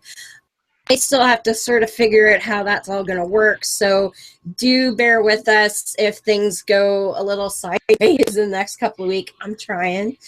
I do, of course, want to mention, as we do every week, the Taylor Scholarship over at the Whitefields Educational Foundation.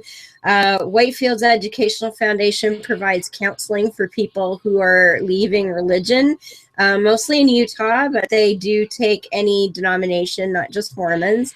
And the Taylor Scholarship provides money for those who are unable to pay for those counseling sessions, but who really need the help when they're trying to get out of religion. So if you feel so inclined, we would love it if you could donate over there. And that is whitefieldseducational.org/My Book of Mormon podcast, because, of course, friend of the show, David Michael, started that a couple of years ago now. And other than that, we, of course, have a Patreon. If you felt like you wanted to give us a hand with paying for stuff like Spreaker and that'd be awesome, too. Yeah, we'd appreciate that as well. I think that is about it for this week. So, again, thank you so much, Karen. We enjoyed it very much. And you probably won't know, but I close out every show with a piece written by a good friend of ours, David Foda, and it's The Only Creed for Humankind. So we'll close out the show with that, and we'll see everyone next week. I know the truth and power of reason and of rational thinking, and I will use them to my advantage. I know the truth and power of educating myself and of expanding my intellectual boundaries, and I will educate myself. I know the truth and power of vanquishing ignorance, and I will do so whenever the opportunity presents itself.